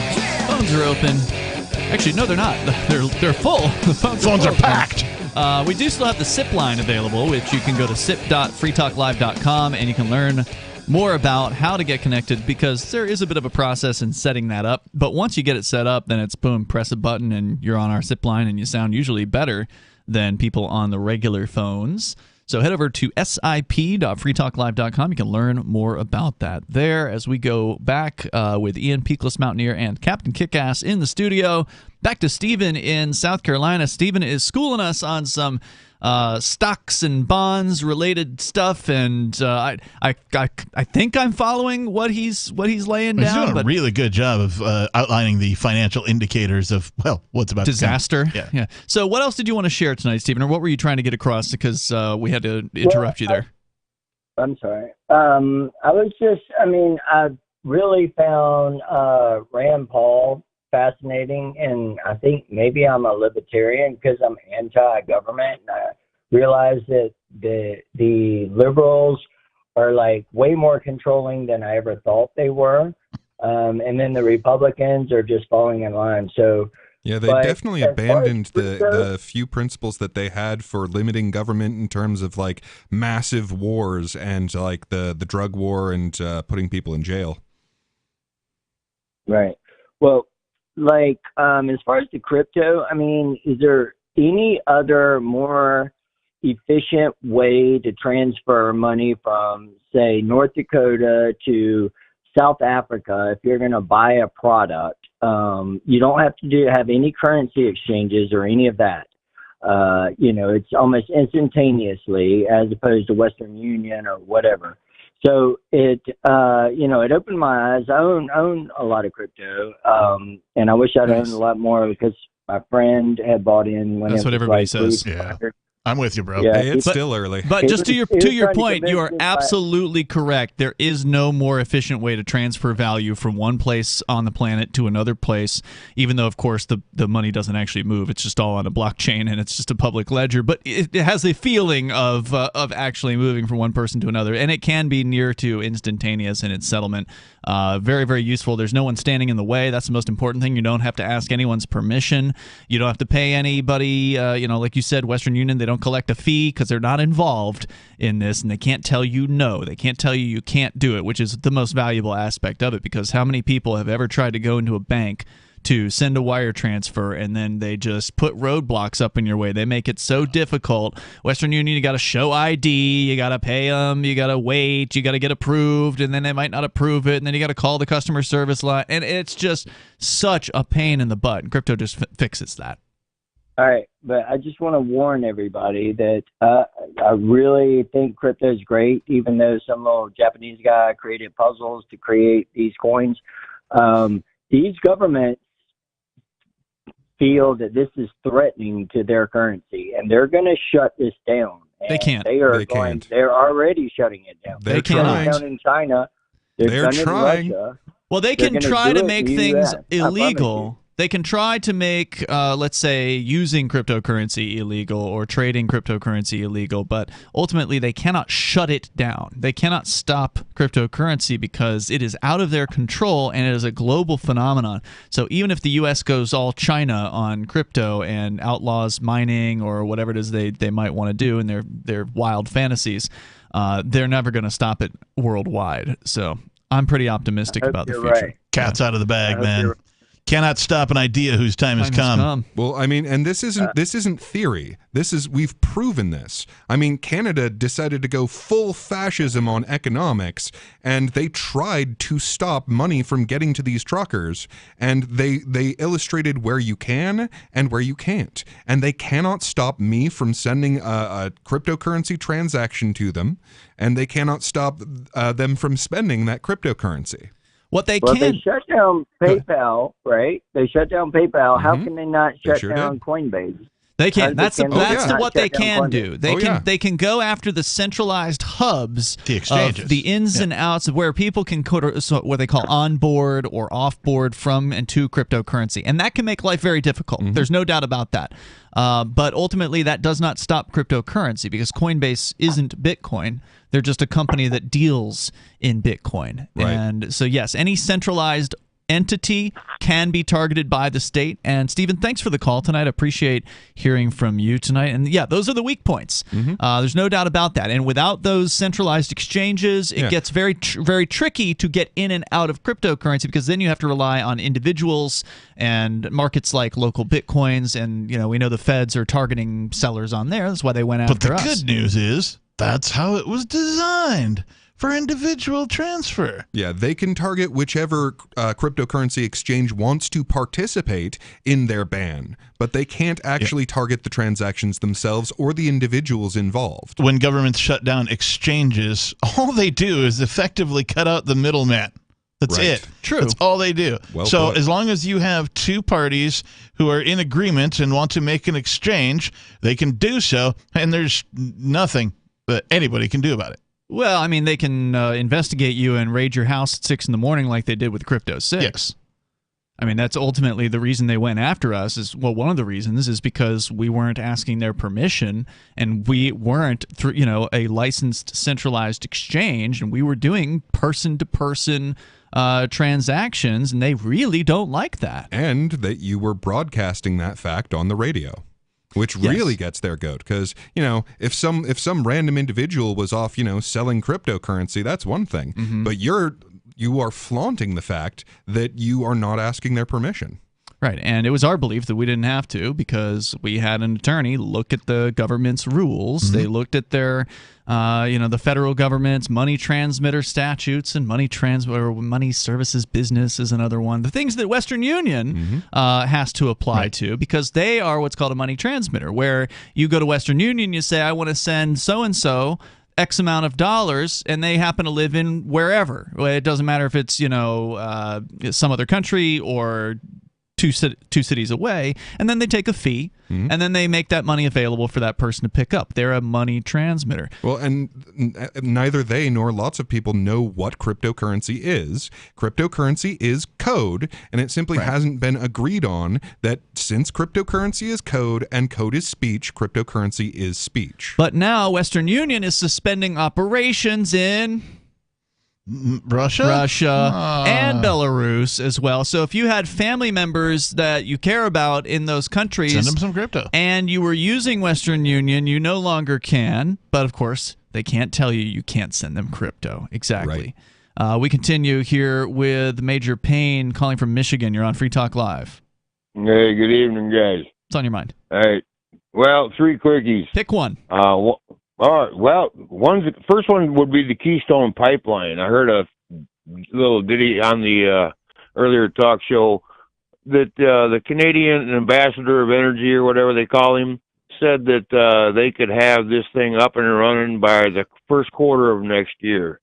So mathematically, that tells me if it had never been stopped, right now we'd have 9,000 barrels a day pumping from Canada, which would totally eliminate this fuel debacle we have here. Oh yeah, and isn't the U.S. like a large producer of oil? Aren't the they number one? Number one? Yeah. Really? Okay. The largest producer of petroleum on the planet is the United States. I didn't know Last that. I looked at a list anyway.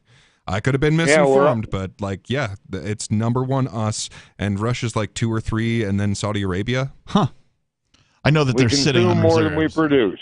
Mm-hmm. We consume more than we produce because of all the debacle that's going on aren't here. there regulations No, I'm pretty sure we're currently a net exporter of petroleum. Really? Yeah, and that's what Biden I thought there were recently said. regulations that So, stop drilling in the U.S. Well, and honestly, the thing is, we ship a huge amount of ours out to China.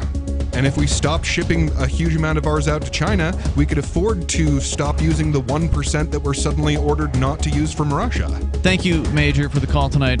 Time for you, maybe if you get on the line right now at 603-283-6160. That's 603-283-6160. This is Free Talk Live, and you can join us here.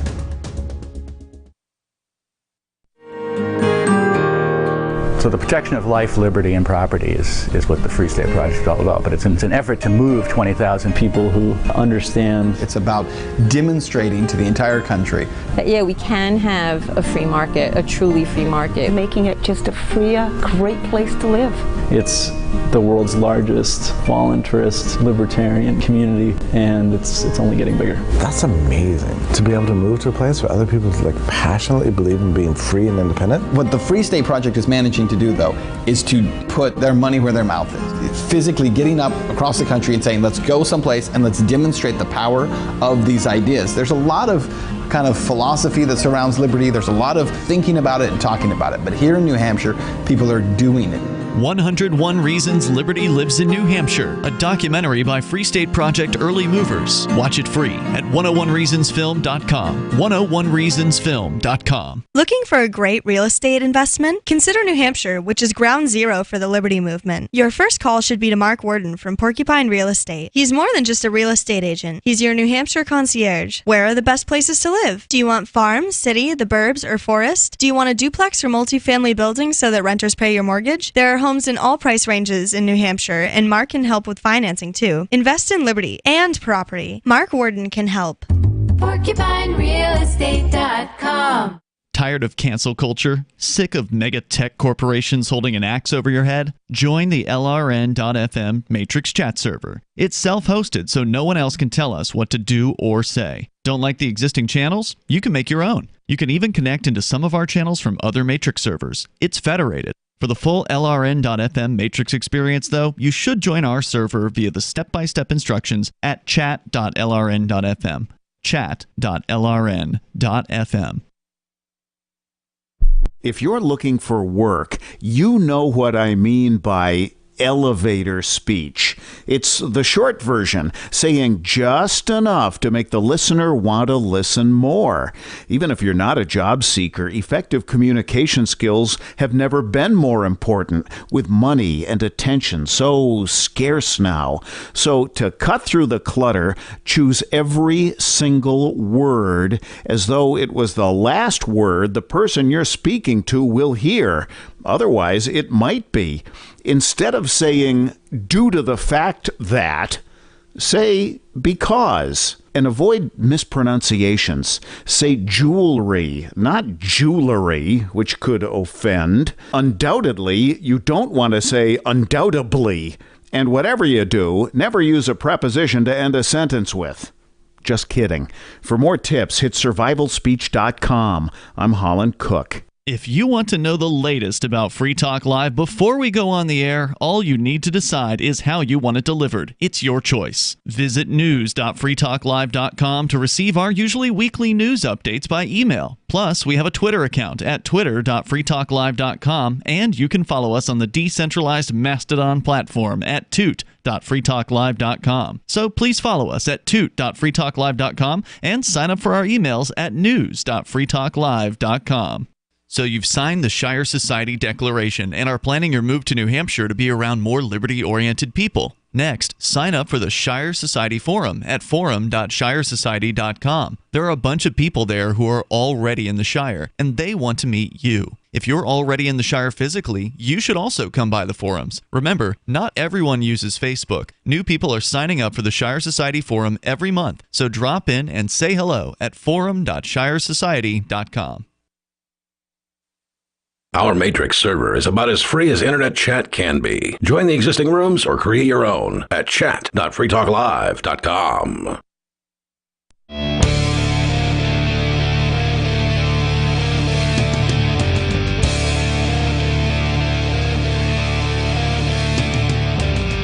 Free Talk Live. Final segment already? It is. Balls. We got enough time maybe for you if you're on the line right now. With you in the studio tonight, you've got Ian, Peakless Mountaineer, and the Reverend Captain Kickass. We will continue with more of your calls and thoughts. Don't forget you can join us online anytime you want. You can also join our chat server over at chat.freetalklive.com. I've got two quick corrections to make. It's 7%, not 1%. What is? The amount that we're getting from Russia that now has to stop of oil. Right. And apparently it is the moving average, not the exponential moving average. So I was saying it was like the weighted thing. So anyone who cares about that stuff, about the death cross. Oh, okay. Very good. Yeah. So we're going to go back to your calls and thoughts. Don't forget, join us over at chat.freetalklive.com. It is our Matrix server, which means it's open source. It means it's federated. It means we're running the server, not some big tech corporation. So check it out. Instructions for joining over at chat.freetalklive.com. Let's go to the phones, to the fun. David calling from Salina, Kansas, listening to KINA. David, welcome. Hello, good evening. How is everyone? Great to be here. Thanks for being here. Go ahead with your thoughts.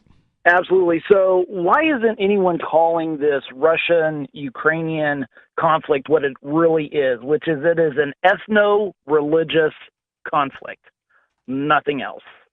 What do you mean? Tell us more. So this all dates back to earliest 2019, okay? For those who don't know that Russia is primarily an Orthodox Christian country, the same with Ukraine. The Ukraine is an Orthodox Christian country as well. In 2019, the ecumenical patriarch who is in charge of the Orthodox Church, very similar to what the Pope is for the Roman Catholic Church, okay? The ecumenical patriarch stated that the Ukrainian church can now be autocephalous, autonomous. He can't do that according to the church bylaws. The Patriarch of Moscow, Archbishop or Patriarch Kirill, is very upset with the ecumenical patriarch over this. Now, with Donald Trump in office, there's no way Putin would do what he's doing today. And that is because in 2020, after the election, the Patriarch of Moscow gave Putin his blessing to invade Ukraine. This is the people of Ukraine are a Slavic people, just like Russians are Slavic people. This has absolutely nothing to do with Putin as far as after resources. This has nothing to do with wanting to hurt the United States. This has nothing to do with Hunter Biden, because to tell you the truth, Hunter Biden is just a small pawn in the global scale of things. This literally is an ethno-religious conflict. You're saying the Orthodox Church, different divisions are fighting one another through these government gangs? Yes. I mean, so to say it has nothing to do with resources is I think going way too far, because there are a lot of newly discovered petroleum deposits, and believe me, Russia wants it wants its oil just like it wants all of the other commodities. But it has such a large amount of resources itself. It's also receiving resources from China. Yeah, it also wants access to ports. We are not the only ones. Well, they've got Crimea. They now have Crimea. Right. I mean, and they want to make sure they keep it. To some extent, most conflicts, wars, if you will, regardless of their political term, whether they're sanctioned wars or unsanctioned wars, for the most part, at some point, they all become religious, or they're claimed to be religious. Oh, God told me to bomb this country, stuff like that. Well, states themselves are a religion. Right. There's that. Well, also, the two easternmost states that are now independent of Ukraine, air quotes, independent of Ukraine, are the most conservative and zealot of the Orthodox Christians in the area, in that country. They firmly believe that Moscow is their patriarchate. They believe that what the ecumenical patriarch did is not right. This is an interesting angle on it. I've definitely not heard this one yet. So I'll definitely have to look into it. Do you think it has anything at all to do with the claims of Putin's claims about denazifying and demilitarizing as well? No, absolutely not. Absolutely not. In all fairness, I am an Orthodox Christian. I attend an Eastern Orthodox church that falls under the ecumenical patriarch. So what are your church members saying? What are your fellow church members saying about this? We are very saddened. We are very saddened with heavy hearts that this is happening in two Orthodox countries. Religiously, this is not what is supposed to be happening. We are supposed to be united Christians. We're not supposed to be attacking each other. This is absolutely wrong. So you think absolutely wrong. So you think this has absolutely nothing to do with NATO encroaching and threatening Russia? No, I believe this has absolutely nothing to do with NATO, because NATO is toothless without the United States. And the fact, and what difference does that make? I mean, yeah, sure, maybe it is toothless without the United States, but it is centered on the United States. Well, that's right. That's right. It is centered on the United States, and you think President Biden's going to do anything about it? Absolutely not. He's not going to do absolutely anything about it, and that is why I think that whatever president we have is going to put more and more military stationed everywhere that they can next to Moscow. Yeah.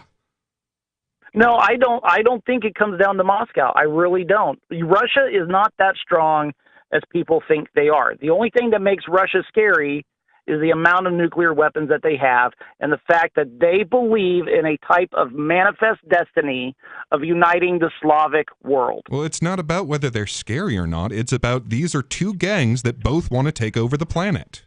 You're talking about NATO / U.S. versus... Yes, I'm saying that the Russian Federation and NATO, ultimately the American Empire and its extensions, are two giant gangs, both of which want to conquer the planet. David, interesting perspective. Thanks for sharing that with us here tonight. Definitely appreciate hearing from you. Let's go to Padraig on the line from New Mexico. You're on Free Talk Live, Padraig. I'm here. Your last caller was 50-50 right, 50-50 wrong. So are you. 50-50 right, 50-50 wrong. All right, what did he get wrong? My word. I'm 50-50 right, 50-50 wrong. What do I get? What do we need to know here, Padraig? We need to know, first off, you guys are going to hide out in the Shire, but even the hobbits had to go out into the world to save the planet, right? So let's agree upon that. Can we agree upon that? No, I don't know what you mean by that. Well, with cryptocurrency, I'm already everywhere in the world. In fact, I've already traveled around a bit, and I decided to come here of my own free will. Okay, Frodo, even in the Shire, had to travel outside the Shire to save the Shire. Well, what we're going to do is we're going to export freedom once we can get it here in New Hampshire. We're going to create a place where there are no freer places. We are going to be the freest place, and we'll set an example. So we'll export a good example. Thank you, Padraig, for the call tonight. Well, and the One Ring is lying to the people and them believing it, and we are absolutely casting those into the fire that forged it. It's 3 movies about walking.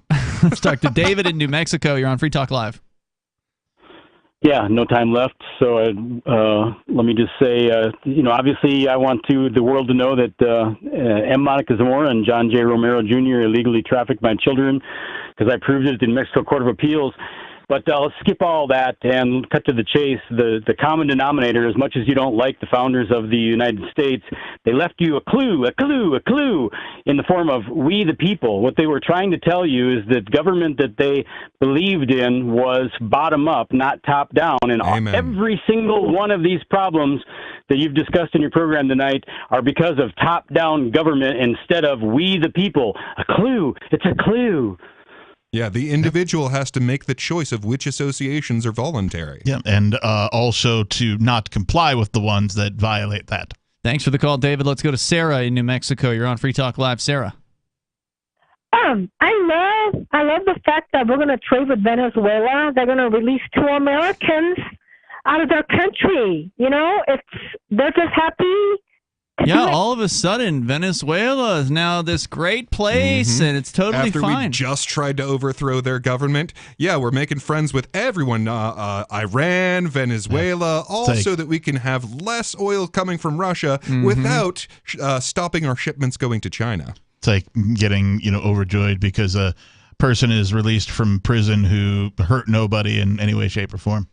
Yeah, we covered this actually earlier this week. The mainstream media is changing their tune when it comes to Venezuela and the reporting. I saw more than one headline talking about how, Venezuela is capitalist now. It's over now. The dollar, capitalism. And they just turned on a dime, didn't they? When we read the story, they talked about how the price control department is back in business and visiting 1,900 businesses in just the month of January. Capitalism. Yeah, it ain't no capitalism going on in Venezuela, but they are cozying up with the U.S. state, and that's different. We'll see you tomorrow night. Online in the meantime, freetalklive.com.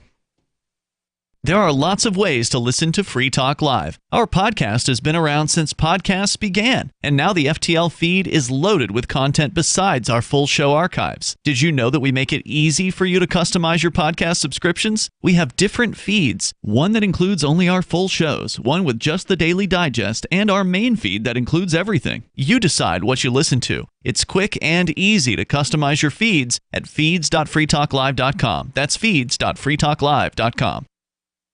Do you feel like your nation, state, or community no longer holds your values? Have you dreamt of a place where people agree that liberty is important and are free to pursue their projects so long as they respect the property of others? There are many people just like you that are discovering freeprivatecities.com. Their social media links are at the upper right of the page at freeprivatecities.com. All skill levels will be needed when the first of the Free Private Cities opens. It's sooner than you think. Stop arguing and build. freeprivatecities.com. The new 4th edition of Healing Our World, The Compassion of Libertarianism, will take your understanding of liberty to a deeper level and has over 1,300 updated references, new cartoons, and a foreword by Dr. Ron Paul. With discounts for multiple book purchases, the 4th edition of Healing Our World is a great gift for the liberals, pragmatists, environmentalists, and Christians in your life who think libertarianism is cold-hearted. Get yours today at healing.freetalklive.com and use promo code FTL for a $5 discount. What if you want to hear the latest episode of Free Talk Live, but all you have is your phone, you forgot to download our archive, and you have no data connection? You can call our Listen line at 641-793-0191. That's a long-distance number, so you may incur charges. If not, listen as long as you want. 641-793-0191. The Free Talk Live Listen line, 641-793-0191. This is the Liberty Radio Network, broadcasting the latest liberty-oriented audio content 24 hours a day at LRN.FM. From Feature Story News in Washington, I'm Simon Marks with the Week in Review. And the second full week of Russia's invasion of Ukraine ended with President Vladimir Putin authorizing the deployment of as many as 16,000 mercenaries from Syria and other parts of the Middle East to support Russian forces in Ukraine. The Russians again encountered substantial resistance in their efforts to control additional territory. But as the weekend began, there were fears that a military convoy stalled all week is preparing to attack the capital, Kiev. President Volodymyr Zelensky ended the week making an address to the nation and urging his people to remain strong. We can't say how many more days we will need to take our land back, but we can do it because we want to do it. We already have strategic victory. The week saw Russia advance baseless claims about US chemical weapons facilities in Ukraine that the White House warned could be used as a pretext to launch a Russian chemical attack inside the country. President Biden warned any use of chemical weapons would elicit a US response.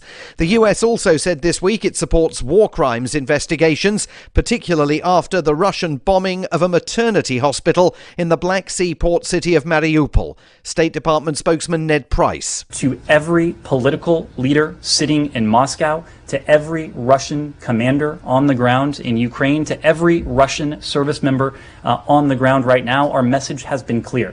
If you take part, order, or party to such war crimes, such abuses, such atrocities, we will do everything we can to hold you accountable. There was division within the Biden administration about a Polish plan to send MiG fighter jets to Ukraine. Initially, Secretary of State Antony Blinken green-lighted the idea, saying America would replace any fighter jets the Poles sent to Ukraine. But the Pentagon overruled him. The spokesman there, John Kirby. The transfer of combat aircraft right now could be mistaken by Mr. Putin and the Russians as an escalatory step. We need to be careful about every decision we make. Lots of additional sanctions were implemented against Russia. President Biden banned all imports of Russian oil. The UK said it would phase out the use of Russian oil by the end of the year. The EU pledged to cut its reliance on Russian energy by 2/3. And Roman Abramovich, the owner of Chelsea Football Club, was among 7 Russian oligarchs sanctioned this week by the British government. By the end of the week, the UN said more than 2.5 million people had fled Ukraine. In other developments, US inflation hit 7.9% in February, a 40-year high, and explorers found the almost intact wreckage of Endurance, the ship used by polar explorer Ernest Shackleton. It sank off the Antarctic in 1907. From bureaus worldwide, this is FSN. More on inflation now. It is front of mind for investors on Wall Street. They're also worried about the energy sector in light of price rises caused by the crisis in Ukraine. With the preview from FSN's business desk in New York, here's Will Denzelo. US stocks have been on a wild ride in recent weeks as traders continue to assess the impact Russia's invasion on Ukraine and subsequent sanctions